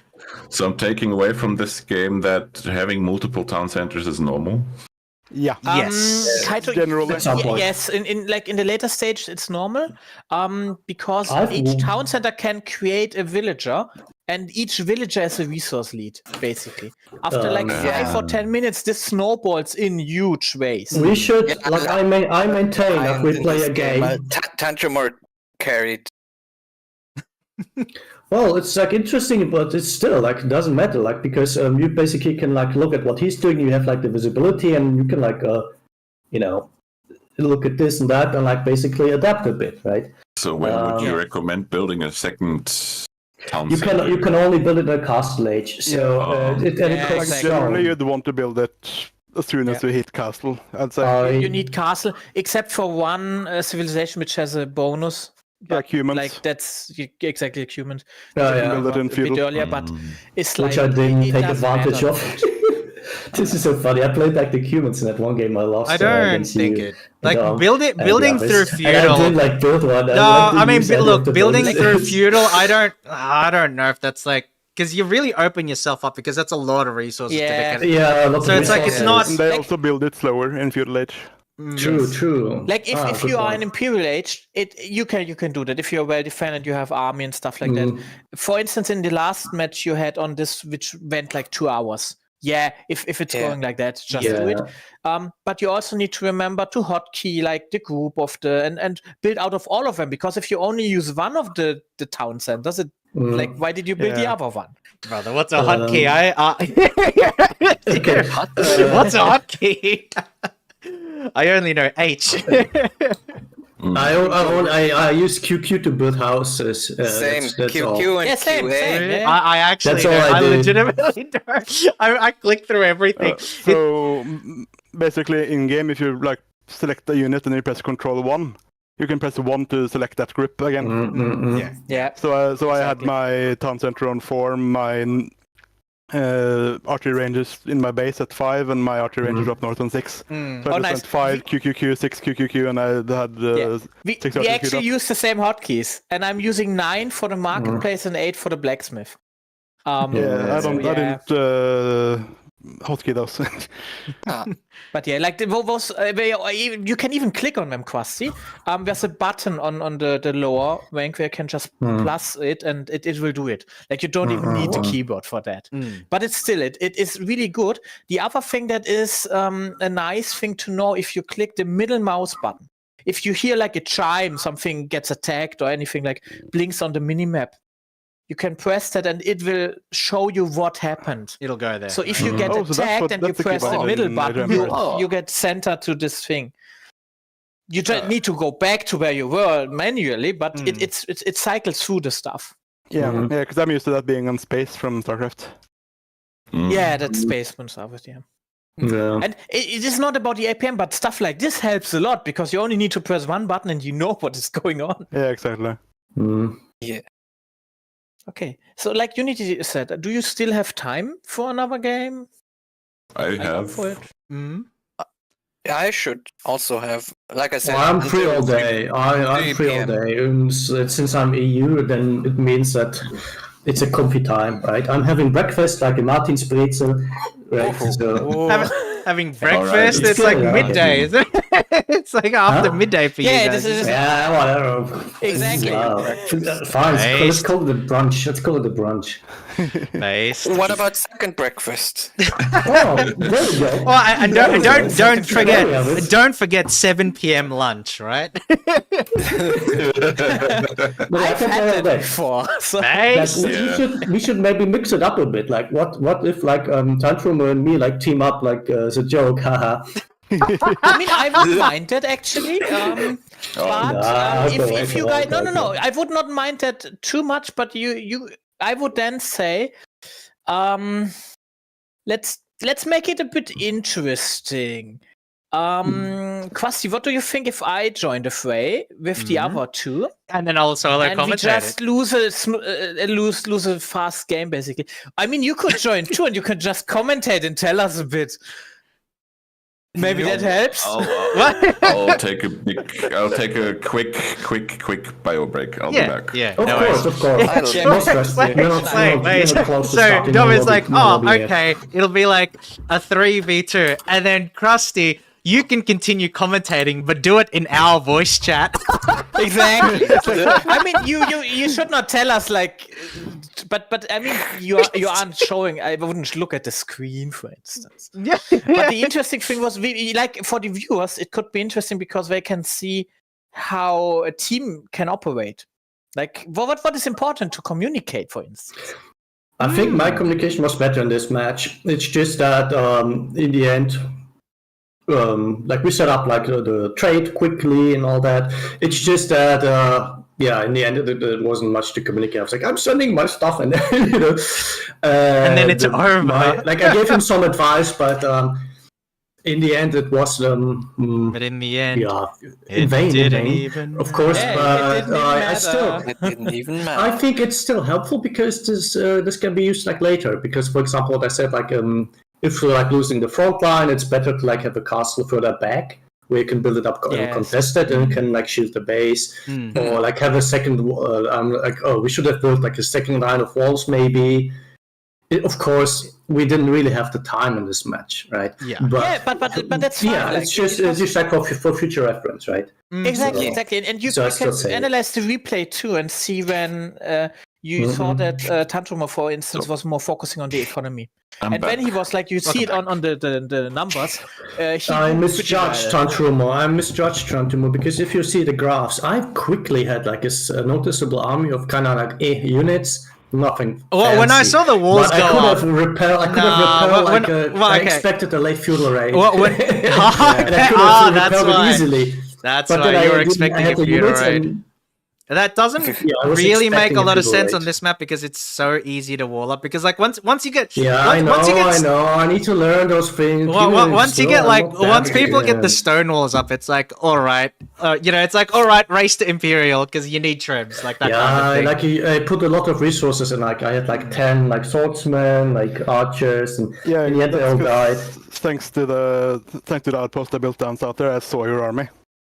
Yeah. So I was like, okay, I need to build stone walls and like get up to Castle Edge faster. Yeah, it was like a defensive army to like repel early raids. Maybe you should have In done the the end, early those raiding. never came. You should have No, done the early raiding. Because you think so? I don't know. I don't know. Like I I actually had think you should nothing. have you should have been a bit more aggressive in the early because there was a moment if you would have been aggressive when Tantrum was booming, I'm pretty sure the attention would have dropped. And I do think it's not a Viper or Hera level where this would just be like a non-issue. And quick walling or something like that would be in play. That would have that been would actually sick help. to see. That would have been sick to see. You have like, and then it's I like, would've just tried to do spam that house, fast walk and stuff, but I don't think I spam would've been wall, good. spam house, spam wall, and then you just have like Bro, one build my just for units the would have fallen collision. easy. My units would have fallen easy because Now- there were no.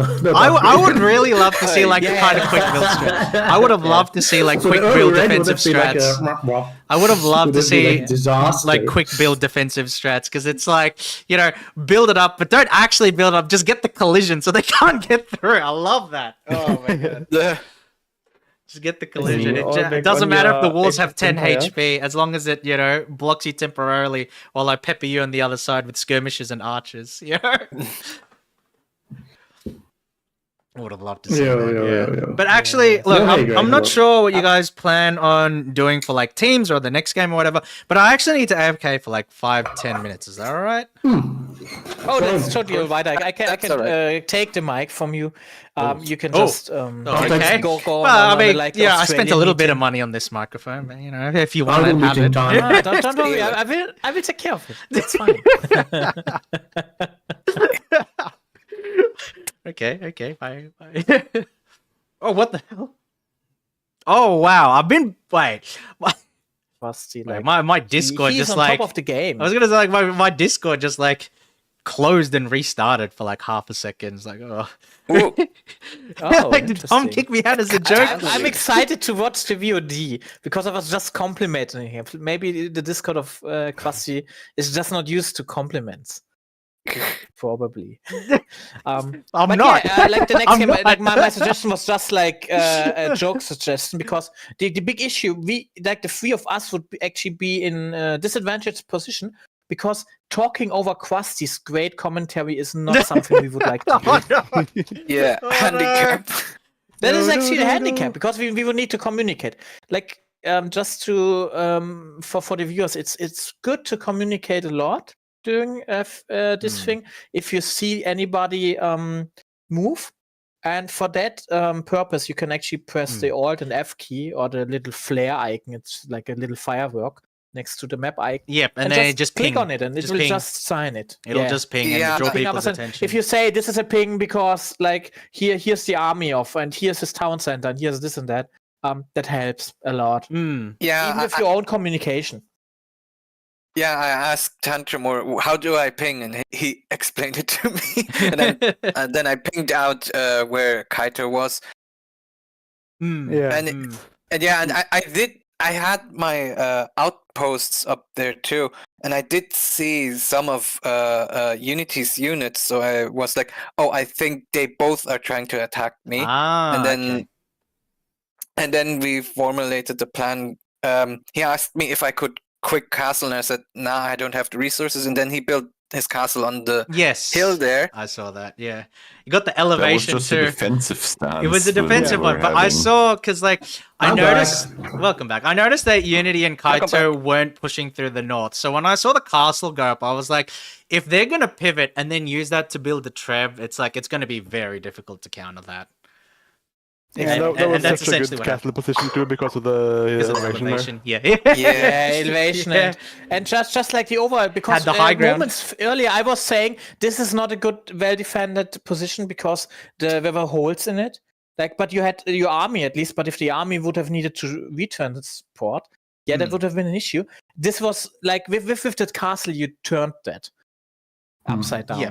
And the 'cause outposts that's were also really why good too I- because you had visibility further up.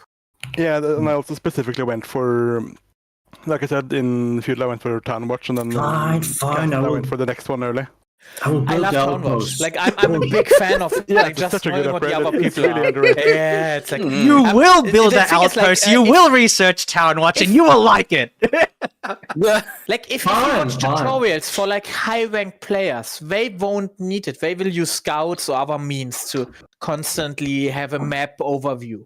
Freaking sheep That scouting. requires a lot of APMs and a lot Yeah, of it's exactly. hectic. It's Yeah, it's it a is. hassle. It is. Yeah. It Build is. an outpost, have fun. Just build the outpost. yeah. Yeah. But yeah, it is a difference between In having certain one and not maps having as one. well, you could like. It's really situational, Especially but you in, can. Black Forest because it's such a Yes. restricted map. Yes. And Yeah. it's very Yeah. situational, but occasionally, like depending on the players that you play, you can even use outposts as a means of like not needing to wall yourself off because you have a good enough line of sight of everything around. Like it's not. Exactly. It's like, you know, it's something that you could do depending on the people that you play with as well. But all right, If you, for instance, have cavalry archers with a high mobility and also the death ball, like the snowballing, everybody focus fires on a unit and it just melts down potential, then you can use it very effectively. that micro. But yeah. even just coming to this point is pretty hard in this Yeah. game. Yeah. Yeah. All right, I'm gonna AFK for like 5-10-ish minutes. Weren't you supposed to AFK like? Yes, earlier? I was. I'm Yes, I was. already But I'm enjoying the going. conversation. Go. Excuse you. You know, forgive me for enjoying the talk. Like, come on. Leave me alone. Distracting. Right, I'll be back in like 5 Specifically, I specifically timed my idle meeting so that it happens while you are AFK. So when I'm done, you're also back, and now I'll still have to Well, wait. I that's just your wanted to fault for avoid- syncing your avoid idle having to meetings wait, to what and- you expect Just- me to be AFK. Just go ahead, do your bio break. Exactly. All right. Please Go. do whatever you want to do here. Yes. I'm gonna be a Right, bit. I'll got be you happy. I'll be Me happy. too. Me too. Yeah. Beer me. Fine. So yeah, but Fine. it is actually pretty nice to have an after talk after a game like this because I can see this was not just nice for the viewers who were watching the stream, but it was also pretty nice for you guys who are playing, and I had a lot of fun commentating. It's I must say that for me it's just like it helps because I like notice things. Like if we had like not had an after talk and we went straight into the next game, I would have even noticed that I didn't build a smithy, right? Yeah, that's So it's why it's just- so important for me. So I like to because I'm realizing this or that. I'm like, oh wow, I was completely caught without stone at some point, right? Because I couldn't match the castle. I was like, Exactly. he's building a castle. Oh, but wait, I have 50 stone. Wait a second. So yeah, There's one other difference actually too. Like I recognized Unity that your building placement was in the beginning very upfront to the to just the palisade wall, but it was also not easy to defend because it was spread out so much. If you later look at the replay and you see how the base was built for Tantumo, or even Space 2, it'll be just way easier to defend that. Well, yeah, just basically, it's not like I wouldn't call it arrogant. It's just that I like my thing is like I will build up, like I will hold the choke point, right? Mhm. So I like either A, it works out, so it's irrelevant how like the other stuff is because I will never have to defend my base, or B, it's over anyway. So that was Oh, like I my see. thinking. That's a bit high stakes thinking. Yeah, if it was a bit closer game, then definitely I would have suffered from that a lot. It's just that I was right in my assessment only because we got rolled so quickly. But had it been like a more close game, then I would have basically had a lot of problems because of what you're saying. So I should take it into account like the next time. Like it was a bit of, yeah. risky thing to do. No, but and, exactly, it was like a calculated move. It's not like you can definitely say this is something you should never do. I have more defense. I've had more defensive spots in the past. Yeah, but it's fine. The next game will come pretty soon, but we can actually talk now when Krusty isn't here, how we are going to manage the next game. Because like I said, I don't want to talk over Krusty's voice. And if you two want to play together, I would actually suggest me getting into this thing too, and just us three losing against you two. Well, if you guys want to, I'm open for anything really. So 3 versus 2, because yeah. Hello. Hello. Hello. I mean, we can also go with 4 versus 2. I mean, maybe. Just don't focus me too hard. I need a bit to like build up, right? Dang, you noticed my plan. I kind of really have to practice eco shit because I lag behind in eco apparently a lot, and that gives me issues. I didn't think it that's was normal. bad. I Don't don't worry. think you are on course when it comes to learning regarding I can how actually quickly tell you as well, because I was a commentator. I saw like you were not lagging behind a lot. You like let's like that. How to put it? Because you started playing this game just so recently. So when it comes to your learning curve, you're absolutely on course. You're fine. It's just no. I'm talking. He had more villagers than you at some point. Yeah, see, that's good. So like this is not that much of an issue, believe me. The only issue arrived when the strategy was changed from Tanto mode to go 3 town centers, and usually you don't go just 2 town centers, you go full in 3 town centers. Yeah, so basically you either go like 1 town center and you aim to win in the castle age with a strong attack, or you go 3. How many centers do you have? Stupid question. No, sorry. How many villagers do you have in the end? Like, what's the cap? Because often I'm like, I don't want to build too many because then I can build more units. So. The unit cap is 200, and you will always want to build until you are at exactly 200, and then you manually send them via the entfernen or delete key to the usual room. Yeah, you want to aim for around 100 villagers usually. Yes. 100? Yes. Same. Thank you very much. I'm just giving tips out. 100 villagers? Yeah, 120 is what I'm aiming for usually. Welcome like 100 to 120. Welcome to KFP, yeah. Well, I mean, I'm behind. I think like it's everybody. I guess everybody does it different, but yeah, what I tend to do is that you get to like about 100-ish. Definitely, it's like half the cap at least is like okay, that's all villages, and then once the map starts to dry out, and then you've accumulated maximum 70. That's all I can offer. and then once like the map starts to dry out, and then you don't need as many, then you actually do delete them. Yes, like that's what I mean. Yeah, exactly. It's like, but where do we send them all? They're like all the resources are dead in the game. It's just free. No. You expand to more places. You see this. Yeah, the other the late stones, game you is see like all of the wood. Trade carts plus wood plus farms basically. It's your so it's just the resources, right? And then you basically go for the market. Yeah, okay. Yeah, and market and trade cards are really important. Market and end game, yeah, you need the trade cards because if not, the entire end game is just spamming trash units until the end. So it's like, and abusing the market to buy stuff because the map at one point will not have any resources. Yeah, I know. Except wood. Sometimes wood gets. Sometimes wood gets. I was forced to actually buy stone. Like I had no stone production. I was like, Jesus, what have I done? And then I basically just sold a bunch of wood, bought myself like 600 or whatever stone. If you place the That's why I even was able to build the castle.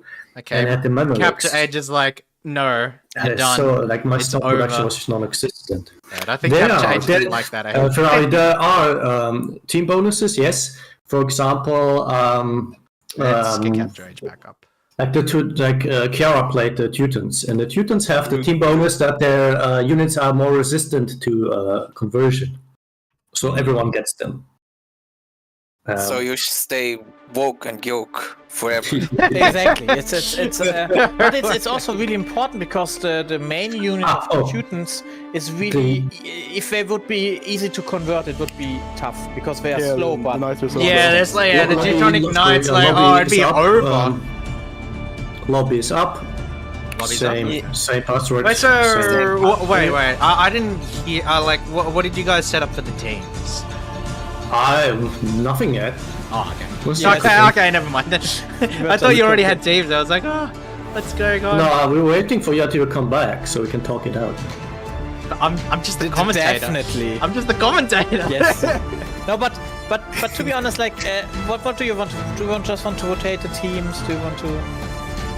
Like, if you two want to play together, I would join the other team because this would not be fair It's otherwise. not like it would be interesting, but Like a it's 2v3 not, like, would be how it would have to work, right?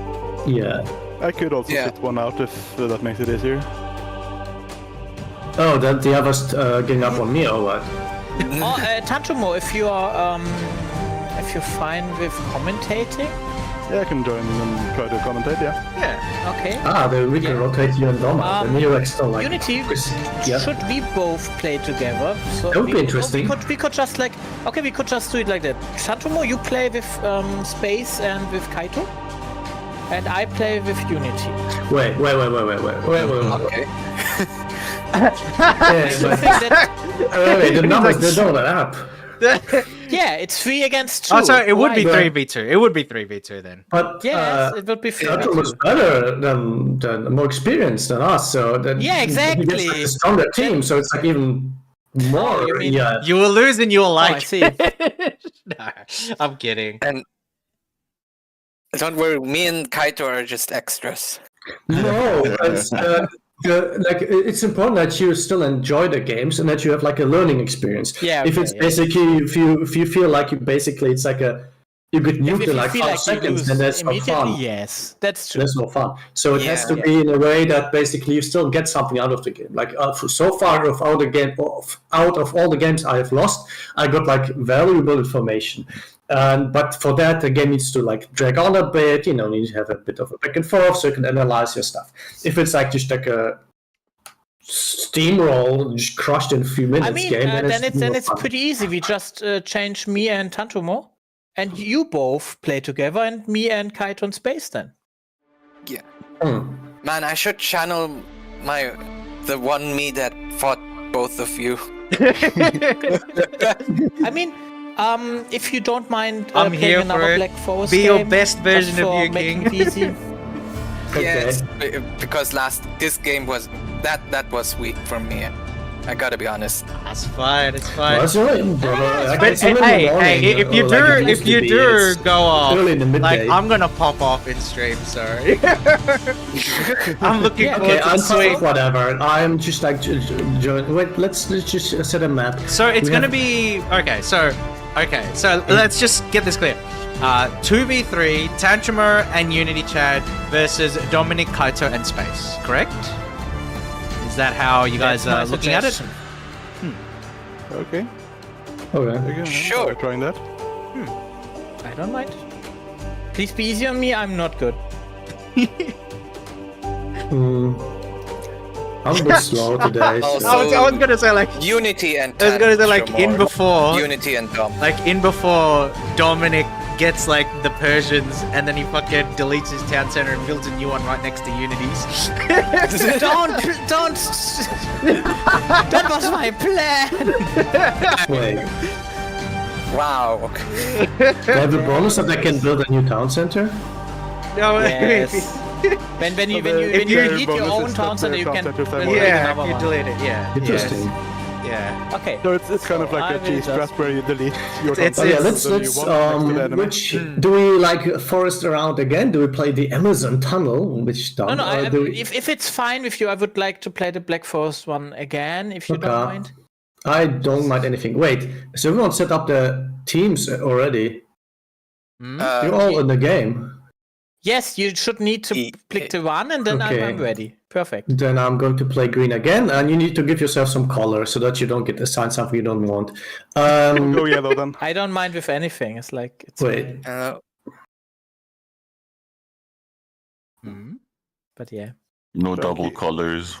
No double. I'm just Let me saying sit it we are out for white now. team later for the chat thingy.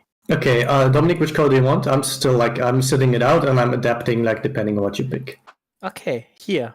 Perfect. Right. Then yellow and green should be close. So Yeah, that's what I. Alright.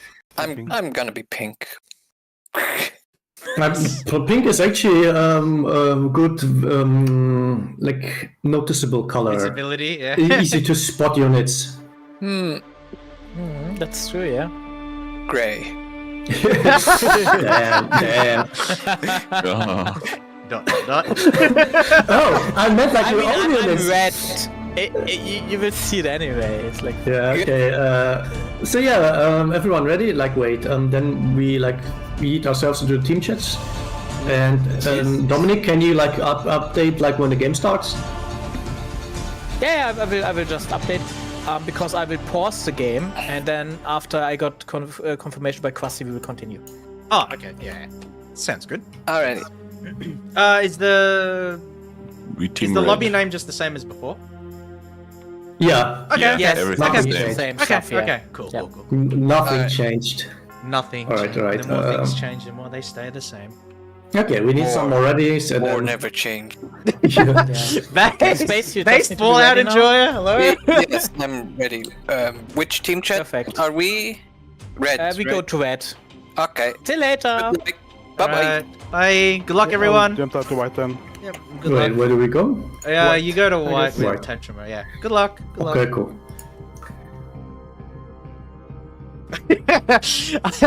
I was about to banter Unity Chad there. It's like, good luck to everyone but you. But no, I'll be nice. I'll be wholesome. I'll have a positive mental attitude. As you know.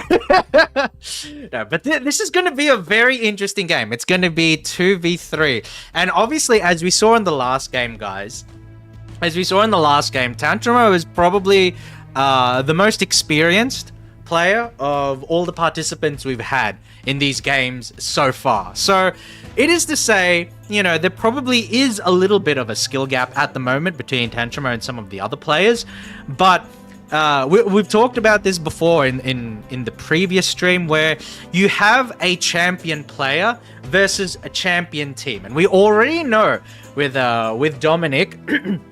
Like, we know in terms of his role, like within the KFP, that he's very good at organizing. He's very good at community stuff. He's very good at getting people together. And so there is the question of, because it's a 2v3, right? It's 2v3. There is a potential that even though Unity Chad and Tantrumo may be the strongest individual players, they might not be able to overcome the teamwork of Kaito, Space, and Dom. Now, and so it's very interesting, right? Because it's like it's a 2v3, and I'm excited, just like all of you, to see how this is going to pan out. Now, once I start the game, they'll let me know, and then we can go ahead and spectate, and then we can start to see. And so, actually, I feel a little bit nervous because it's the first time I'm commentating by myself. In all of the previous games, I've had someone by my side. I've had Dominic to carry me. I've had Space Waterfall was with me, with some others. Kaito, I think, was there as well in a game last week. So I've had I've had people with me every time I'm commentating, every time I'm talking.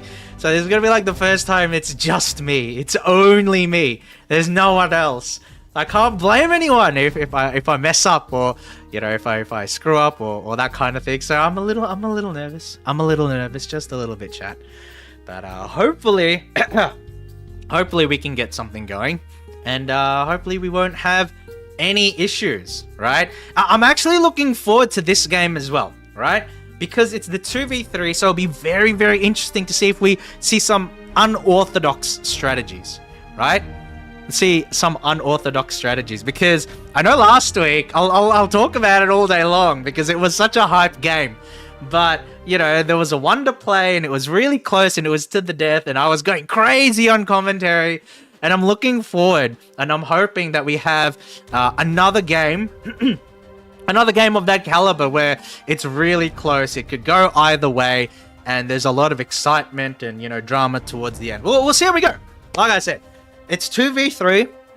So on paper, it looks like Dom, Kaito, and Space will have the advantage, but because Unity, Chad, and Tantrumer are the stronger individual players, you know, I wonder what the strategies will be. Will Tantrumer and Unity, Chad, plan to take out maybe Kaito or Space Waterfall early and make it a 2v2? Maybe they'll actually target Dominic early. Because another thing to keep in mind, right, is because of the way that the teams are laid out on the map, you know, you have one person within that team of 3 of Dominic, Kaito, and Space that is not directly next to an opponent, and that actually, like, being in that pocket position, you know, let's say, actually gives them an advantage, wherein because they're not under any direct military threat early, they can focus economically and focus on an end game. And so if the border teams, if, you know, whoever they may be, if the border teams are able to hold on and compete and be competitive and do well, you know, the end game might actually be a steamroll on behalf of the 3-person team, just because they have that other person, you know, that are bankrolling the economy, that are pulling through military units in the end game, that are, you know, that Tantrumer and Unity Chad might not be able to keep up with. Solo casting is definitely way harder. Yes, it is. You need a shoutcaster and the play-by-play commentator. Yes, Lexian. Yeah, that's one of the things that I like about the dynamic I have with Dominic, is that, you know, like, if we talk about how it is in sports and all of that, you know, commentating, I'd be like the play-by-play guy, and then you have Dominic that comes in with like the color commentary or like the analysis, and I think it's a really good dynamic. Ferrari, just you in the chat, how into it, ooh la la. But yeah, still waiting at the moment on them to get back to me, but we'll see. We'll see. I mean, look, you know, this whole commentating thing is really, one, it's really, really fun, but two, it's actually something that I don't have a ton of experience in.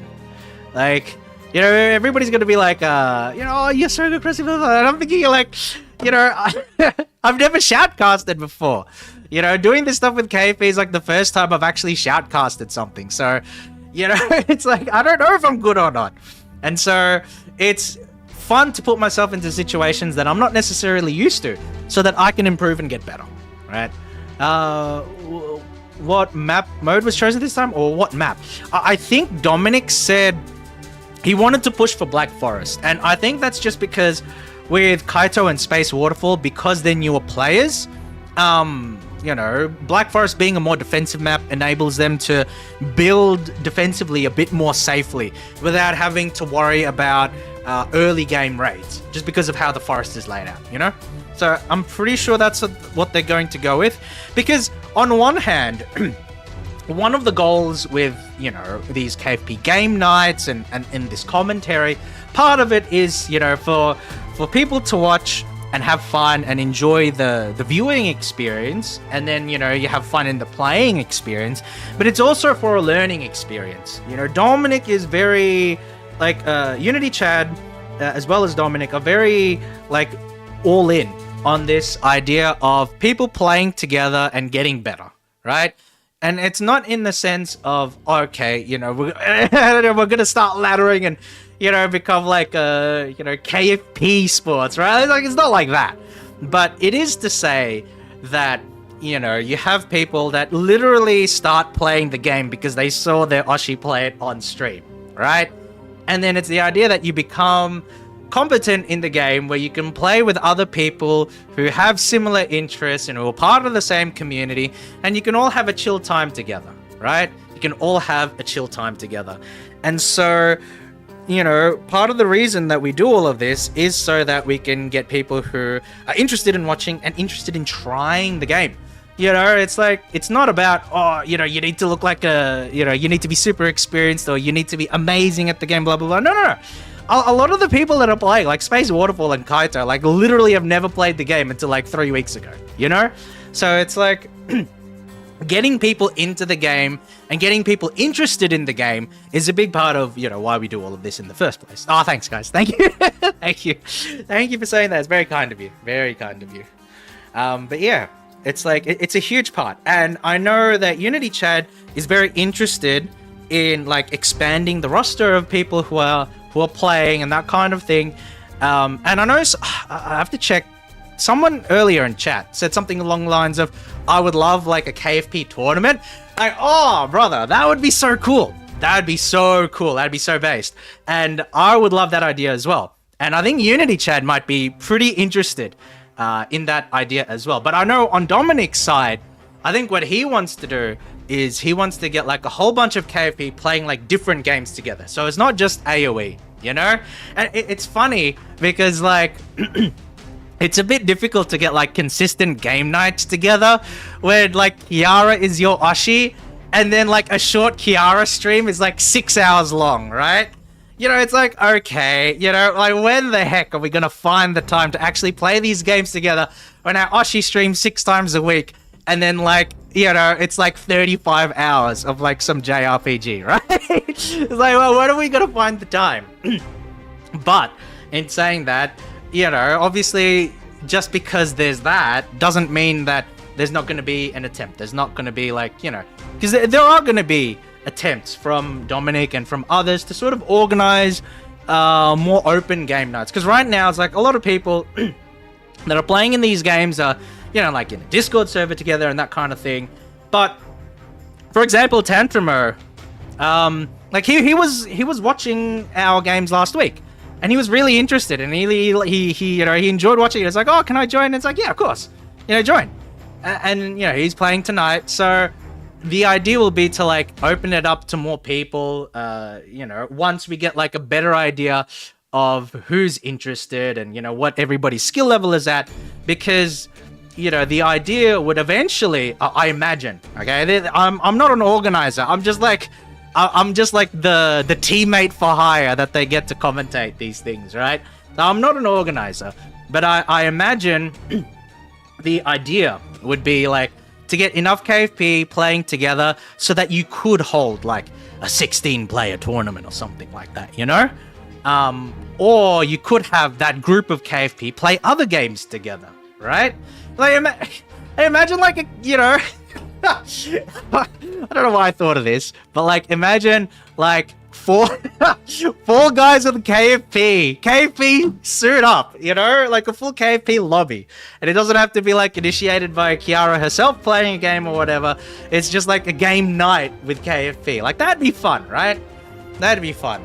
And so I think that'd be like I'm imagining that's what the organizers of all this are planning on. Actually, oh my god, I'm gonna take like a quick like 20. Oh my god. Oh, okay, I'm gonna take like a quick like 10-15 seconds to get some water. I will be right back. I'll be right back. Ah!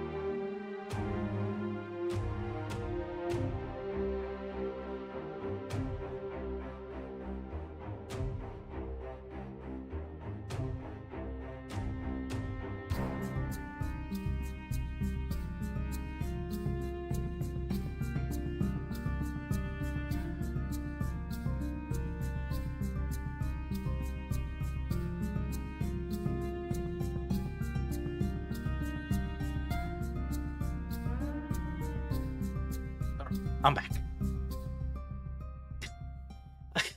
Huh? Hello? Don't tell me they've, like, please don't tell me they've had the game up this whole time. I'm gonna, no, it's not the game. Wait, hold on. I'm gonna, like, kill someone. What the hell? They've been playing this entire time, but nobody's fucking told me. Oh my god. Nobody's told me. I'm gonna actually, I quit. I'm done. Okay, you can watch it all happen in fast motion. All right? I'm not going to be able to commentate any of this. You guys, nobody told me the game was already starting. I'm tilted. You know, I may just be in Australia, but I'm tilted, right? Like, I'm tilting off the side of the planet. I forgot to strap my harness to the bottom. Nobody told me that they already started. What the hell? All right. Once the game starts to slow down, then we'll know that we've caught up. So I can't really say what's going on. All you can say is that, if you're a fan of DC Comics or whatever, then just pretend that you're the Flash, because that's what you're seeing right now. Everybody's going super speed, and so so if we're talking about everybody teching up and that kind of thing, I can't even commentate this. Okay, so on one side, okay. In saying that, on one side you have Unity Chad and you have Tantrumer. And Tantrumer has put his walls up in a pretty weird way, but it looks like he's actually neighboring Dominic. So we can see, Dominic is neighboring Tantrumer, and Kaito is neighboring Unity Chat. So the one thing that I find actually pretty interesting that we can see with all this map is that there's there's a big hole in between both sides here. Oh, wait, they've started to slow down, guys. We've started to slow down. Okay. We're actually catching up to where the match is. So, everybody now is in Feudal Age. It looks like everybody's in Feudal Age. And we can see here that Unity Chat is building very, very aggressively. And I think that will be one of the pivotal sort of matchups here today. Another thing that I noticed is that Unity Chat, he's sort of learned his lesson from the last game, and he's building very heavily in the middle of the map. And we can see, actually, Dominic's scout, he's just looking in the background. It's like, I see what's going on here. I see what's going on. So Unity Chat and Tantrumer have sort of gotten a good amount of control over the map as a whole. We can see that Unity Chat is, he's basically walled off the middle section of the map, and he's got stone walls up on the side next to Kaito. So we can see that who's the person in the middle. So the person in the middle is what do you call it? Is this Dominic? Oh, so Space Waterfall's on the edge. Okay, never mind. So Space Waterfall's on the edge next to Tantrumer, and then Dominic is in the middle. Okay. If we take a look at Space, is actually building up quite a big a villager economy at the moment.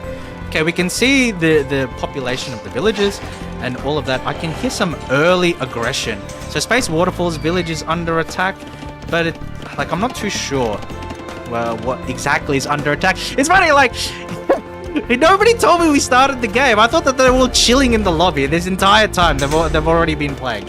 But we can see that Space Waterfall is very, very heavy on the economics right now. He's got the most villagers, though I will say that Unity Chat is also building a lot of villagers, but there's not much of a villager lead between all of our 5 players. We can see that Dom has sort of built up very, very defensively, but also very efficiently. Because if we take a look, he's using the minimum amount of resources to protect his town. The one thing I will mention is that there are 3 boars here. It's probably a bit too late to make any use of them, but you could potentially make use of them because that's a pretty good food source. If we take a look at some of, let's see. So yeah, Unity Chat is the Byzantines, and then we see that Tant is the Sicilians. And I think potentially what they've done is they've done it in a way where they may have done it in a way where the 2 of them get to select their teams, whereas the others have to go with random. One thing very, very important is that Tantrumer has actually moved in for a very early night raid. So he's already gotten himself to castle, whereas Space Waterfall looks like he's teching up to castle. Is he? Yes, he's teching up to castle, but unfortunately for Space Waterfall, this night raid, this sort of fast castle night raid, has done a lot of his attack because the knights have gone directly for Space Waterfall's economy, and his villages are going down. He's garrisoned his villages so he can protect the middle. But what's able to happen is that Tantrumer can just attack all of his villages on the externalities with impunity. We can see that they're going after the trade carts, they're going after the villages, and while all of this is happening, Space Waterfall is unable to build up his economy whatsoever. And this actually goes to one of the strategies I flagged as a potential outcome, wherein you'd have, the team of Tantrumer and Unity Chat take out one of their opponents out very early so that they can secure a 2v2 as quickly as possible. And like a thief in the night, it looks like Tantramo has sort of left the immediate area and he's going into Dominic's area in order to do the same damage to him that he just did to Tantramo. Oh my god, he's going a very, very aggressive, trying to do as much damage early as possible because they know that in the late game, in the late Imperial Age, you know, they would have a snowball effect of having 3 versus 2. And we can see that Dominic now is starting to garrison some of his villages, but he's losing some of them as well. His farmers are getting killed out there on the fields. It's the killing fields, people. And we can see, as I'm saying this, you know, Tantramo has started building more knights in order to keep up the pressure onto Space Waterfall. And so what's happened is that they've gotten huge pressure on this team of 3 with the early raids, early economic raids. They're not going to take over the town, but they don't need to. They just need to stop you from creating units. If you're not creating units, if you're not collecting resources,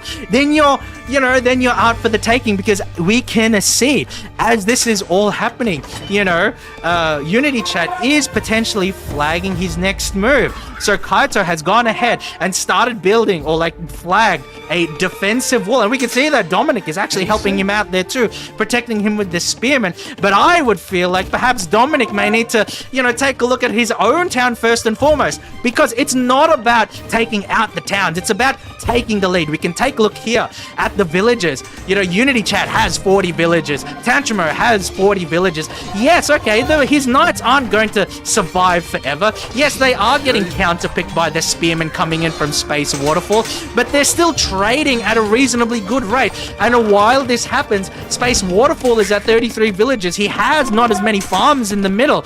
You know, his economy is in a little bit of a wreck. Meanwhile, Tantramo is able to develop his own. He's taken out the outpost. He's going after the spearmen. It doesn't matter if those knights live or die, because he can park his castle right outside the fence of Space Waterfall's territory.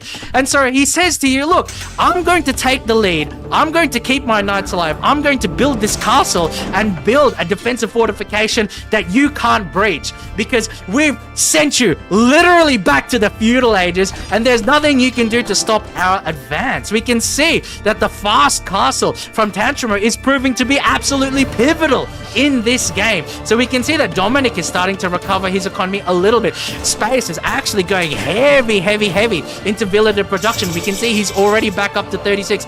But on the other hand, we can see that Kaito is still on 27 villages. He started building a military force.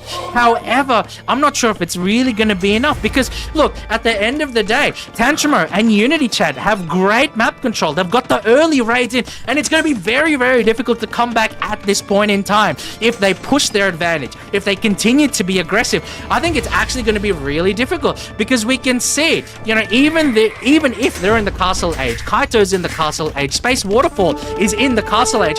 Like, you look at this town, it's borderline empty. They're still gathering resources. They don't have what it takes to build military units beyond a very few. They don't have what it takes to build defensive fortifications. There's a little bit of a respite in the hostilities at the moment. But here comes Tantramo again for yet another raid. And this guy needs a Raid Shadow Legends freaking sponsorship. He's raiding that heavily. My God, he's not even getting paid for all of these raids. My God. But look, he's coming in again. And yes, Space Waterfall does have a few pikemen. But the end of the day is that all of this pressure is happening on Space Waterfall's side. If he loses villages, if he loses production, if he's unable to recover, then that just means that Tantramo is able to continue to build in peace. If we take a look at the villager lead, it's even more pronounced now. We can see that Dominic is only on 29 villages, and he's still got, you know, a couple of villages garrisoned inside the town center. We can see that Kaito only has 30 villages, and he doesn't really have any armies yet. We can see that Space Waterfall, he has the most armies, he has the most villages, but he's constantly under attack. He's not able to build, he's not able to develop, he's not able to produce. His economy is constantly in recession, and we can see raid after raid after raid. And yes, And yes, Tantramo is losing some of his knights. Yes, Tantramo is going out bruised, but he is landing very, very powerful punches, and it's going to be very difficult for them to recover. We can see now, finally, Unity Chat is starting to tech up to Castle Age. However, we can see that as a result of all of these raids, that Tantramo is really in a very, very strong position. He's got his defensive castle. His defensive castle can't be assailed at this point because the other team is barely able to defend their own bases. So this castle acts as a defensive, fortress. It's a pivot point. It's a strong point, and they're not able to get past it, which means that Tantramo is able to build in peace. He's got the second town center. He might even go for the third. We can see, and this is something that I think that a lot of people are probably missing. You can see this palisade wall here. It's been completely ignored. But here's the thing, this is Tan's wall, this is Tantramo's wall. He could just delete a couple of those walls and move a giant army in because he's placed all of this pressure from his castle. He's made the castle the focal point, but he could easily pivot and attack from the other side. We can see that this area is not walled off.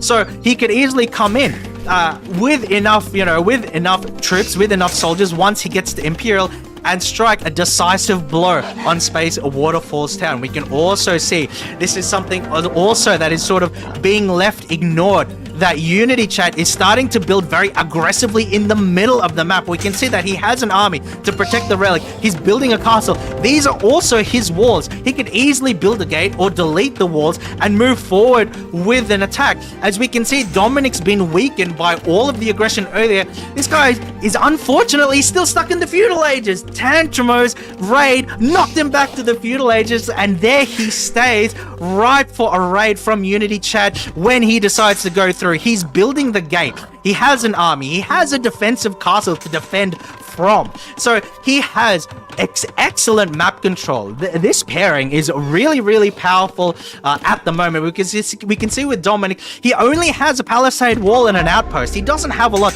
to actually stop any potential attacks from Unity Chat, depending on how aggressive he wants to be. We can see that Dominic is starting to rebuild a little bit. We can see that the villager counts are starting to go up a little bit. Space Waterfall in particular is pumping out the units like nobody's business. And Ferrari, please give your vocal cords a rest. No, I have to make up for lost time. The game was going at X12 speed when I was trying to catch up with the current moment of the game. So I need to keep talking 12x for the next 20 minutes in order to catch up, because that's how long they were playing without me even noticing, because nobody told me that the game had already started. Oh my goodness. All right, so Space Waterfall here has built a defensive tower. He has his units. Unfortunately though, that leaves the external part of this area completely free and up for grabs, and we can see that Dominic's villager just got slaughtered, and he's going to lose his lumber camp as well, which means that we can see Space Waterfall is starting to stack units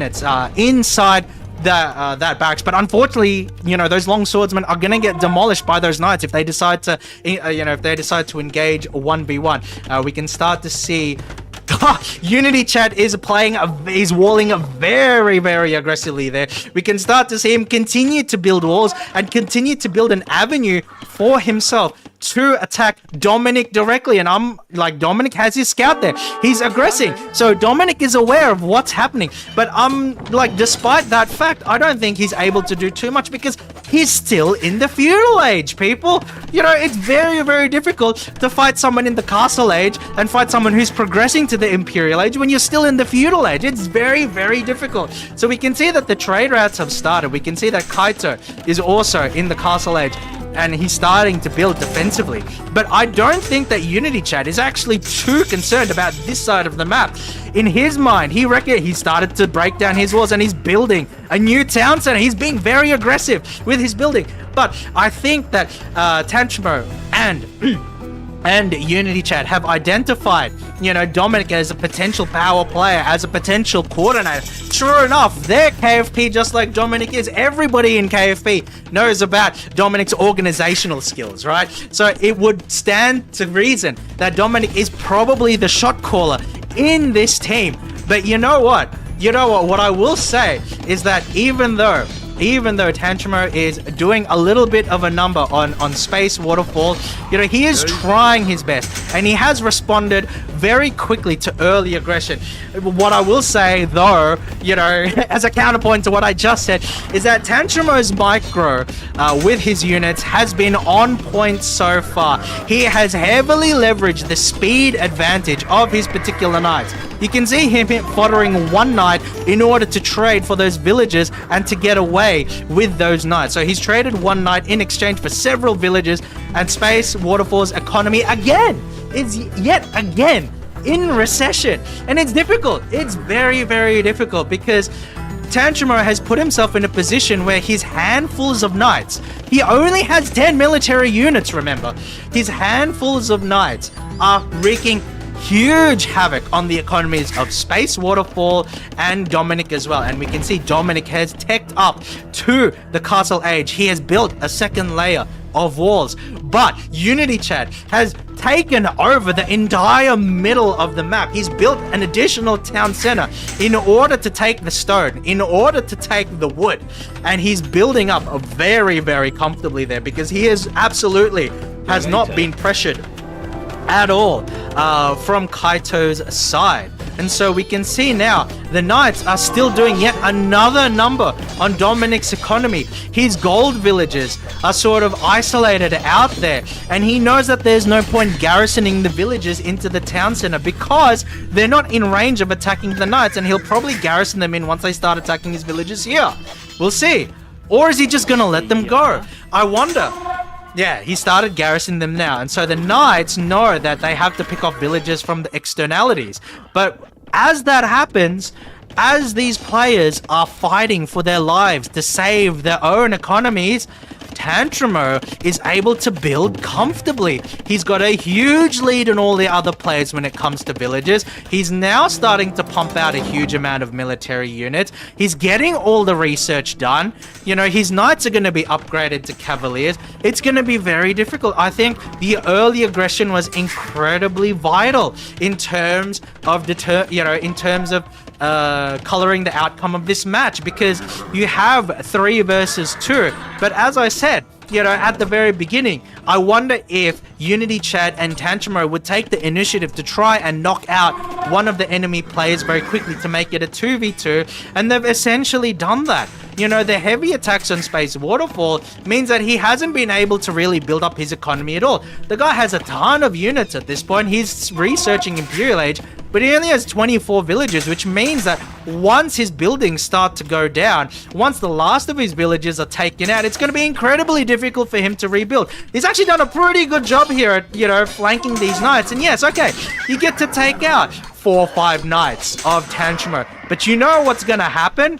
As all of that is happening, Tantramo's starting to rebuild an infantry force to counter that pike heavy force, and that's part of the whole rock, paper, scissors aspect of Age of Empires, where you have, when you create one type of unit, aka Tantramo focuses on knights, and then you have units to counter that particular unit. You have the pikemen, but now we can see that Tantramo is actually investing in his heavy infantry, and what's going to happen as a result is that these pikemen, which are set up to counter the knights, are going to get shredded by these two-handed swordsmen, and they will eventually become champions. Meanwhile, as all of this is happening, Unity Chat is able to freely develop his army. He started building, villages to take the resources. He's got a whole bunch of cataphracts that are inside that castle.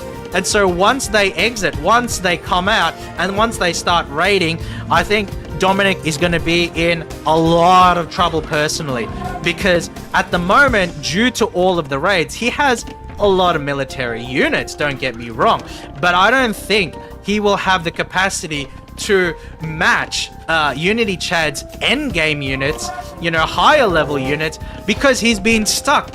And, he's been forced to develop at a much slower rate as a result of the raids. Exactly, Ferrari. It's great raiding. It's very destructive. And so the goal of all these raids, right? The goal of all these raids is not to KO, right? Is not to knock out other players out of the match. It's to put them behind economically to the point where they can no longer compete with your endgame.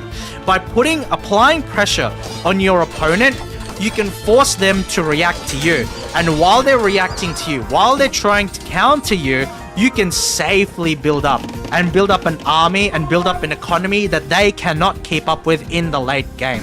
That's why early aggression, that's why early build order is pretty important in this game.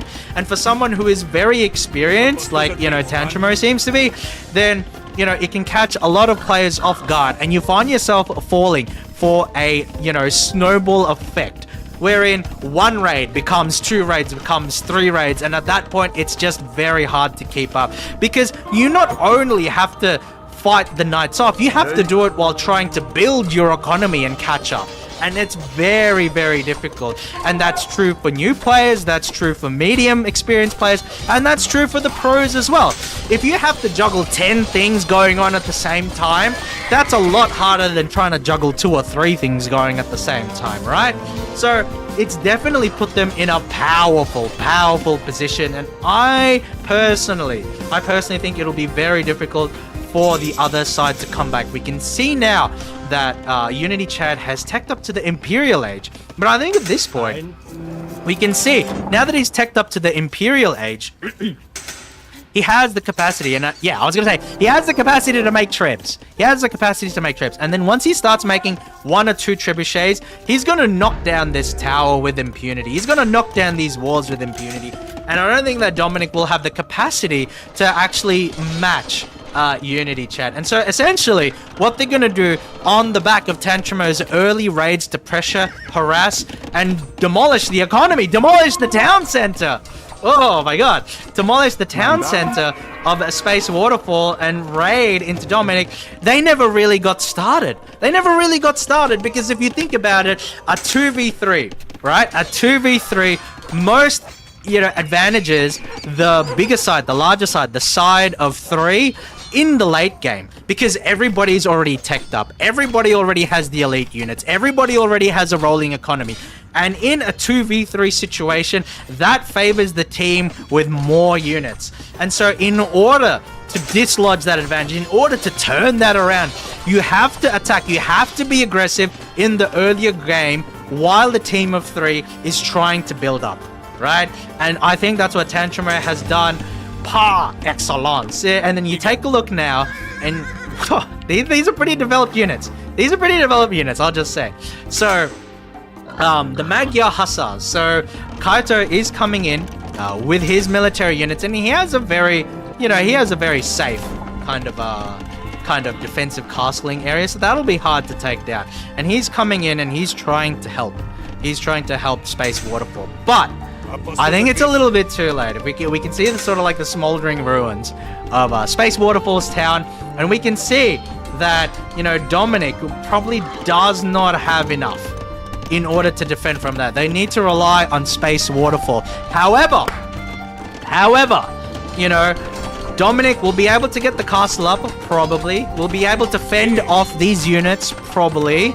But what they don't realize is that while all of this is happening, you know, Unity Chad's got trebs, he's got his forces, he's got cataphracts. Like, look at the man! He's got the resources, look at him! He's got that gold, he's got that food, he's got that wood. You know, he got that cheddar, and soon he's going to be eating some cheese, right? So we can see here that Tantramo is probably going to lose the engagement, potentially lose the engagement against Kaito, especially if Dominic gets to complete his castle, which it looks like he will, but because they've developed such a strong economic lead, look at how many villages he has. You know, Tantramo has 100 villages, right? Let's say Tantramo loses 30 units, right? He loses 30 units, and then Kaito loses 20, right? They win the engagement, but if you take a look, you know, who's going to recover quicker? And who has the ground? Who has the territory? Who has the initiative? Tantramo has all of that. You know, he's going to be able to recover quicker. Look, you see, the lights are on, you know? People are home. The lights are on. You know, he's still researching. He's already regenerated more than half the army, and the engagement's only just finished, right? So he's put himself in a powerful position. Meanwhile, Unity Chad, he's got the Goldilocks approach, right? He's not even going to move an inch.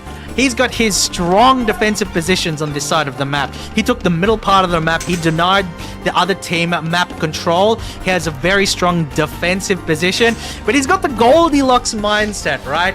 You know, Tantramo just throws his knights in there. He gets the raiding done. He gets the damage done. It doesn't matter what happens to his forces because he has, you know, traded positively resource-wise into his opponent. So it doesn't matter, right? But Unity Chat's got that Goldilocks approach. It's like, oh, I got my Cavaliers, I got my Cataphracts, I got my Pikemen, I got my Champions. I'm going to construct a Siege Workshop and get some Onagers out there, you know. I'm not going to move an inch until I know that I can crush my opponents, right? And so that's probably what he's going to do, because Dom's out here trying to defend from his flank, right? Because he's worried that Space Waterfall is in such a bad position overall. We can see, you know, Tantramo's already started sending forces, and this is actually one of the big things that an economic lead can yield, right? So, you know, you say, oh, you can only have 200 units, so it doesn't really matter. No, having an economic lead matters hugely, because once an engagement finishes and both armies are beaten down, who gets to recover quicker? Who gets to put in their units in faster? Who can continue to push? The guy who has a stronger economy, because they got more resources to play with. So that is the lead. That is the military lead that an economic advantage can yield, people. So I think this is very instructive. This is very instructive, because there's a lot of people that, you know, they play the game, they have a strong economy, but then what they need to understand is that once your units start dying in an engagement, that's when you need to start replenishing them. That's when you can't wait until an engagement is over. You can't wait until an engagement is over to start replenishing your army. And you need to have a strong enough economy. Look at this. You need to have a strong enough economy to be able to make that push, to constantly generate units so that you can constantly push aggression and that you can constantly put your opponents on the back foot. So, you know, we can see Space Waterfall is like trying to build all these skirmishes. The skirmishes are going to do nothing. We can see that Dominic is sending units, but these pikemen match up poorly against these champions. Once these champions are going to go through, they're going to shred them, right? And so we can see he's like sort of, you know, like they're fighting away from like the center of Space Waterfall's base, but they're still losing ground regardless. And while all of this is happening, look. You can see here, he's building more armies to send through. He's sending them through. But then if you take a look here, if these units start to die off, he will continue building, because he's already set up his economy to constantly bring in the resources. He is efficiently using what he's gathering. And we can see there's a very different approach to Unity Chat. Unity Chat's like, oh, you know, I'm just gonna chill, right? I'm just gonna chill, and I'm not really gonna go for it until I can 100% secure the victory. And we can see him here start to push against Kaito. Now, the one thing I'll say is that you know, Kaito's been able to build some counter traps, and he has a very strong fortified position. I actually feel like, because Kaito's not really pushing his aggression, he's just playing defensively, I actually feel like Unity Chat would be better off if he pushed aggression against Dominic and then attacked there, because, you know, the raids from Tantramo sort of exposed Dominic as, you know, like being a little bit behind economically, and he struggled to recover while helping to coordinate the entire team, but it's put him in a very weak position defensively, and there's sort of like an open, you know, this is like a pretty open area with which you can attack from. That said, it seems like Unity Chat is choosing instead to trade with Kaito, but it seems like Kaito is actually getting the better of the trades. I mean, I don't think Unity Chat's under any threat because he has all of these cataphracts, but it seems like Kaito is actually doing pretty well in all of these trades. Let's take a look at Kaito's perspective here, okay? I want to say, okay, so you can see the castle, and everybody can see all of this stuff. Oh, wait! Oh, no way! So, he's just left them wide open. He's taken down the gate, and his Cavaliers, his Cataphracts, rather, his Cataphractoi, are actually just going straight after the Trebs. But the Magyar Hussars are defending them quite adequately. And in combination with the castles, it seems like Kaito will probably win this engagement. While that is said, though, they're going to lose their castles to this heavy Treb fire. This heavy Treb fire, we can see that, the Trebs are going to take it down, and I don't think Kaito's Trebs are able to counter back too strongly, but it looks like Unity Chat actually lost the initiative. The Magyars, the Hussars have actually gone through. Unfortunately, it doesn't seem like Kaito is eager to push the engagement, so the two players are just... Oh no, he is pushing it. He is moving it forward. Unity Chat does have a very strong army in defense, though. He has a strong army in defense, and he looks like he's going for these villages. He's going to take out these villages while you have some units that hold back the knights and hold back the camels, but they will go down to them. Unity Chat does have the strongest stack, but they are pushing them back a bit because he wants to push them towards the siege. And as these scorpions come through and put in splash damage, it's going to be very, very difficult for Kaito to probably win the day. I don't know though. Unity Chat seems like he's a little reluctant to really engage. And what's happening is that he has units that are on the side, and it's actually giving Kaito an opportunity to attack through. But in saying that, the Hussar units are weaker than the Cataphracts, so the Cataphracts end up doing more damage, but they may be able to do significant damage to the castle. As all of this is said, as I'm saying all of this, Space Waterfall looks like he's been taken out, and it looks like Dominic is also getting steamrolled, unfortunately, by Tantramo, because Tantramo has already taken out the castle through the help of Trebs and through the help of, other units, and now they are attacking the edge, the periphery of Dominic's main base. And he has a few units there. He's finally, recovered villager-wise, but it really doesn't look like he's been able to recover militarily thanks to the constant raids. And look, here's the thing, guys. Here's the thing, right? Okay, this is just another example of what I'm talking about. We can see Tantramo push aggression, right? He's raiding, he's attacking, he's going into the heart of Dominic's town. But look what he's doing here, right? He's still got units that are being queued. He's still got units that are building. So even if he has this huge advantage, he's making good use of his economy, right? He's making great use of his economy because he's not wasting the resources by hoarding them. He's just putting them directly into unit production. And he's even gone to the point where he's helping Unity Chad maintain his defensive line. Jesus, Tantramo is everywhere today. Tantramo is everywhere today, and it seems like Kaito has been able to at least hold defensively, and Unity Chat is now stacking up Trebs. He still has his Cataphracts and he has heavy camel riders, so they look like they are gearing up for round 2 or round 3. But as all of this is happening, you take a look, the dungeons are up, the towers are up, and so that's a very nice defensive line laid out there by Tantramo, because it means that, he has an open way. He's basically just said, okay, look, Space Waterfall, you can build where you want, but like this territory is mine.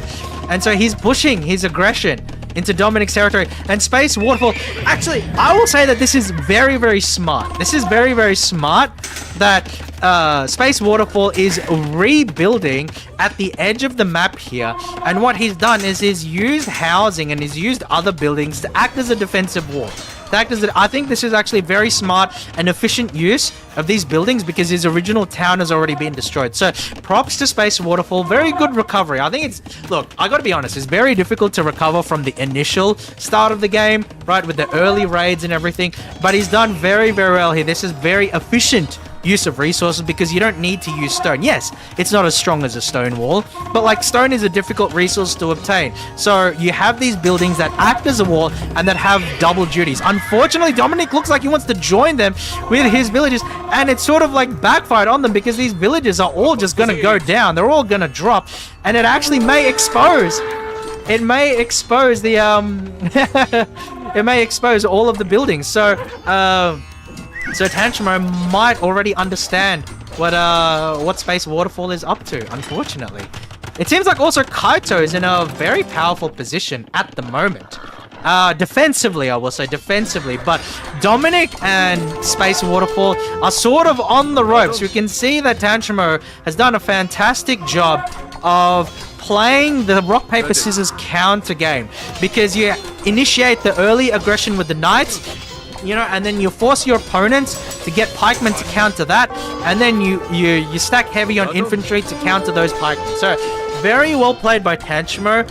He played well on the strategic level, he played well on the tactical level with the micro, but also with like the, you know, with like the mid-game kind of mid-level strategic maneuvers. But a lot of that comes down to experience. And a lot of the newer players, for example, might not understand how the flow of these games go, because in a lot of cases, whoever initiates the initial like successful aggression is in the box seat to win a game, because then they determine the terms of engagement for quite a while, and Tantramo has been able to take advantage of that pretty much perfectly, right? You force your opponents to build their military in one particular way, and then you counter them, right? So very well done. You can see Tantramo is constantly at the population limit. He still has units that are generating, right?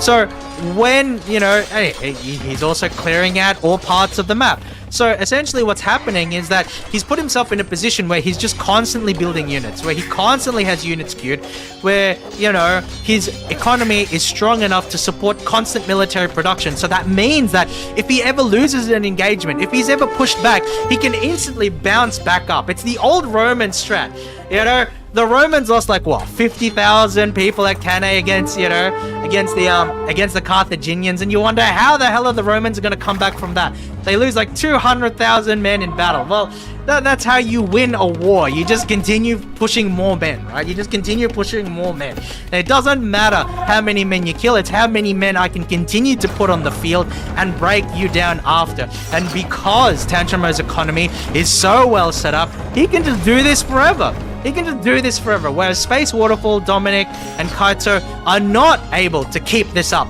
forever, right? And so, you know, it's very, very difficult to assail that position. And we can see here, we're going back to Kaito and Unity Chad. The two of them are just, they're sort of engaging in long-range fights with their trebuchets, and they look like they're trading relatively evenly, trebuchet for trebuchet. I would say that Kaito has a treb lead, but at the same time, Unity Chad's trebuchets are slightly more upgraded. So it's a pretty even battle. And I don't think that this particular battle is going to be too decisive in that sense. It's just a matter of, okay, if we can knock out all of their trebs, then we can attack their castles unassailed. But in saying that, I don't think that there's going to be too much action with the melee units, at least not for a little while yet.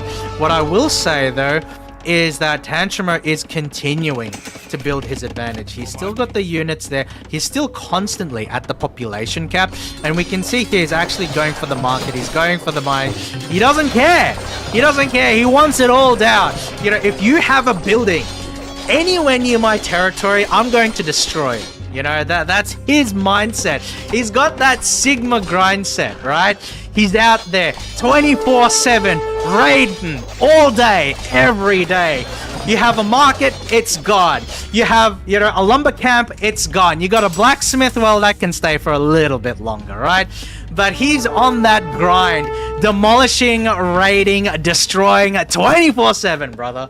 You know, we can see Dominic has started to build up a second base, but it's been found, and Tantramo is going to come in and probably promptly take that out. You know, we can see here, oh, brother, they've got those trebs defended by the dungeons. It's difficult. It's so difficult, and I think, potentially, I don't think they'll hold, but I think if they want to have any chance of winning, they might need to pull off I think they needed to do it earlier. They needed to pull off like a wonder play. That, but, you know, I think it's at a point, and it seems like now Unity Chad is able to win the resource war a little bit against Kaito, and he has more trebs. ready to go, locked and loaded. And now they're in a position to break down the walls, to break down the castle. And as they break the shell, of Kaito's defensive fortifications, then they can get to the sweet, sweet yoke of his villagers that are just farming, that are just, you know, gathering resources. But once these castles go down, because look how many trebs there are. You know, once they go down, then it will be very difficult for Kaito to hold them back. Look, he has a strong army. He has what it takes.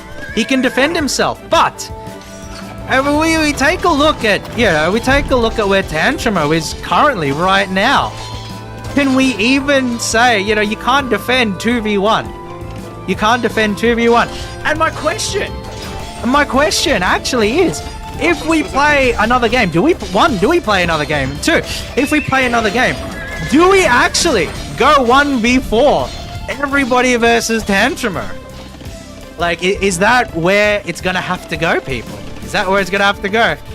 I don't know. Well, we'll find out. I mean, I don't know if people want to play another game, but the early raids definitely coming in clutch, right? Because essentially what he's done is that you have 2 players that are more experienced than the 3 players.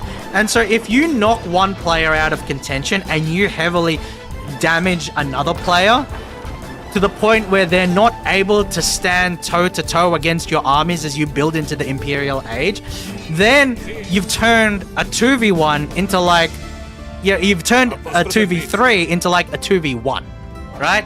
The one to play in the last game, that was so mind-boggling.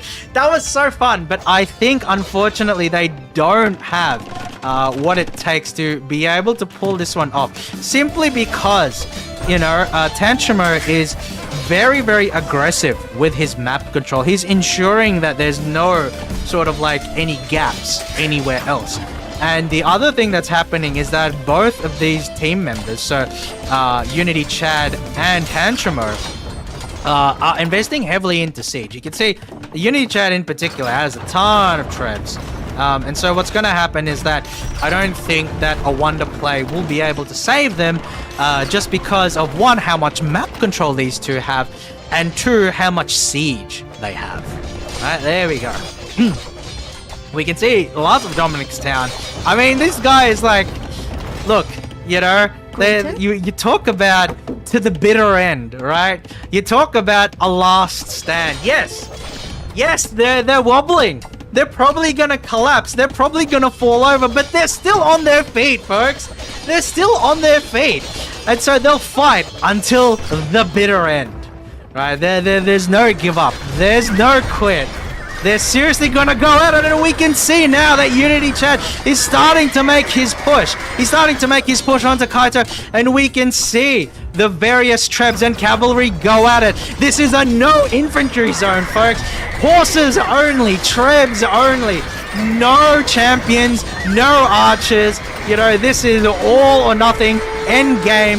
High resource units, and we can see that Unity Chat's come in with the cavalry and the camels and countered the Magyar Hussars from Kaito and taken them out, and now we can see that those trebs are nice and vulnerable to this heavy cavalry stack. Does Kaito have the troops to defend himself? No, he's only got 8 military units left. I think this is probably it for Kaito as well, because now Unity Chat can push. Unity Chat can continue to raid into Kaito's town, and we can see Castle 1's gone down, Castle 2 will go down, and as I said before, when the shell cracks, the yoke is for the taking, and they've given up. They've called GG's, and we see Tantramo and Unity Chad actually pull off the 2v3 versus Dominic, Space, and Kaito. Well done to all our players. Very, very well done. They're still all in their respective chats, and let's just keep it between us, chat, that we missed like the first 15 minutes of the game. Let's just keep it between us. You know, they didn't, you know, nobody noticed, right? Nobody noticed. You know, the first 15 minutes didn't happen. It was just treaty, right? It was just a treaty, so it doesn't matter. Like you didn't see it, I didn't see it. You know, it's fine. Let's not talk about it, okay? Let's not talk about it. All right. let's take a look at some of the analysis, right?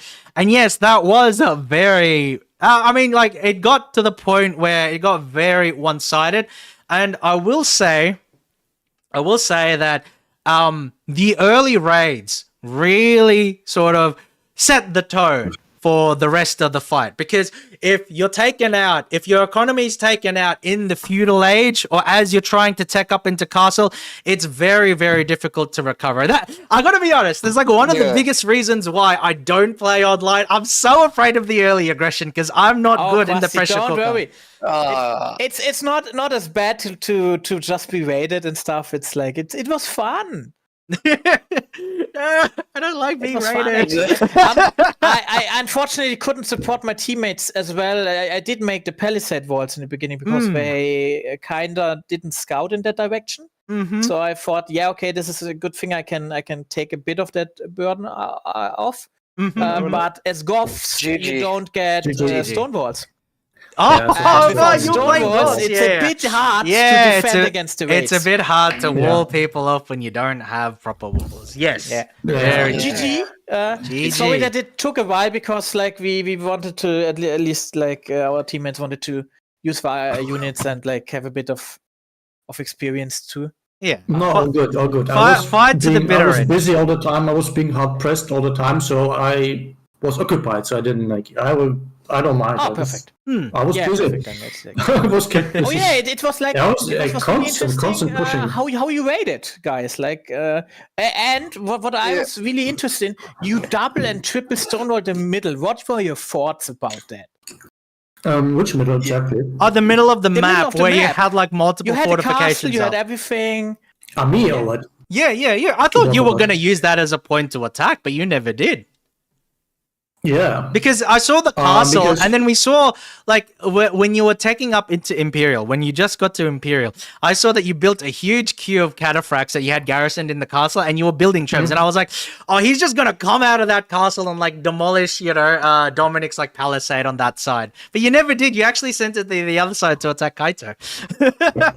I was not attacked. I was being pushed, and I was only reacting. Basically, we had a bit of, like, how we call it, Rollenverteilung in German, basically. I was building up. I have no idea what that means. Yeah. It's basically just a role, like a division of labor. So basically, Tant was basically pushing and like doing the early raids to basically just not let them like just get like 200 and like quickly just like to disturb them.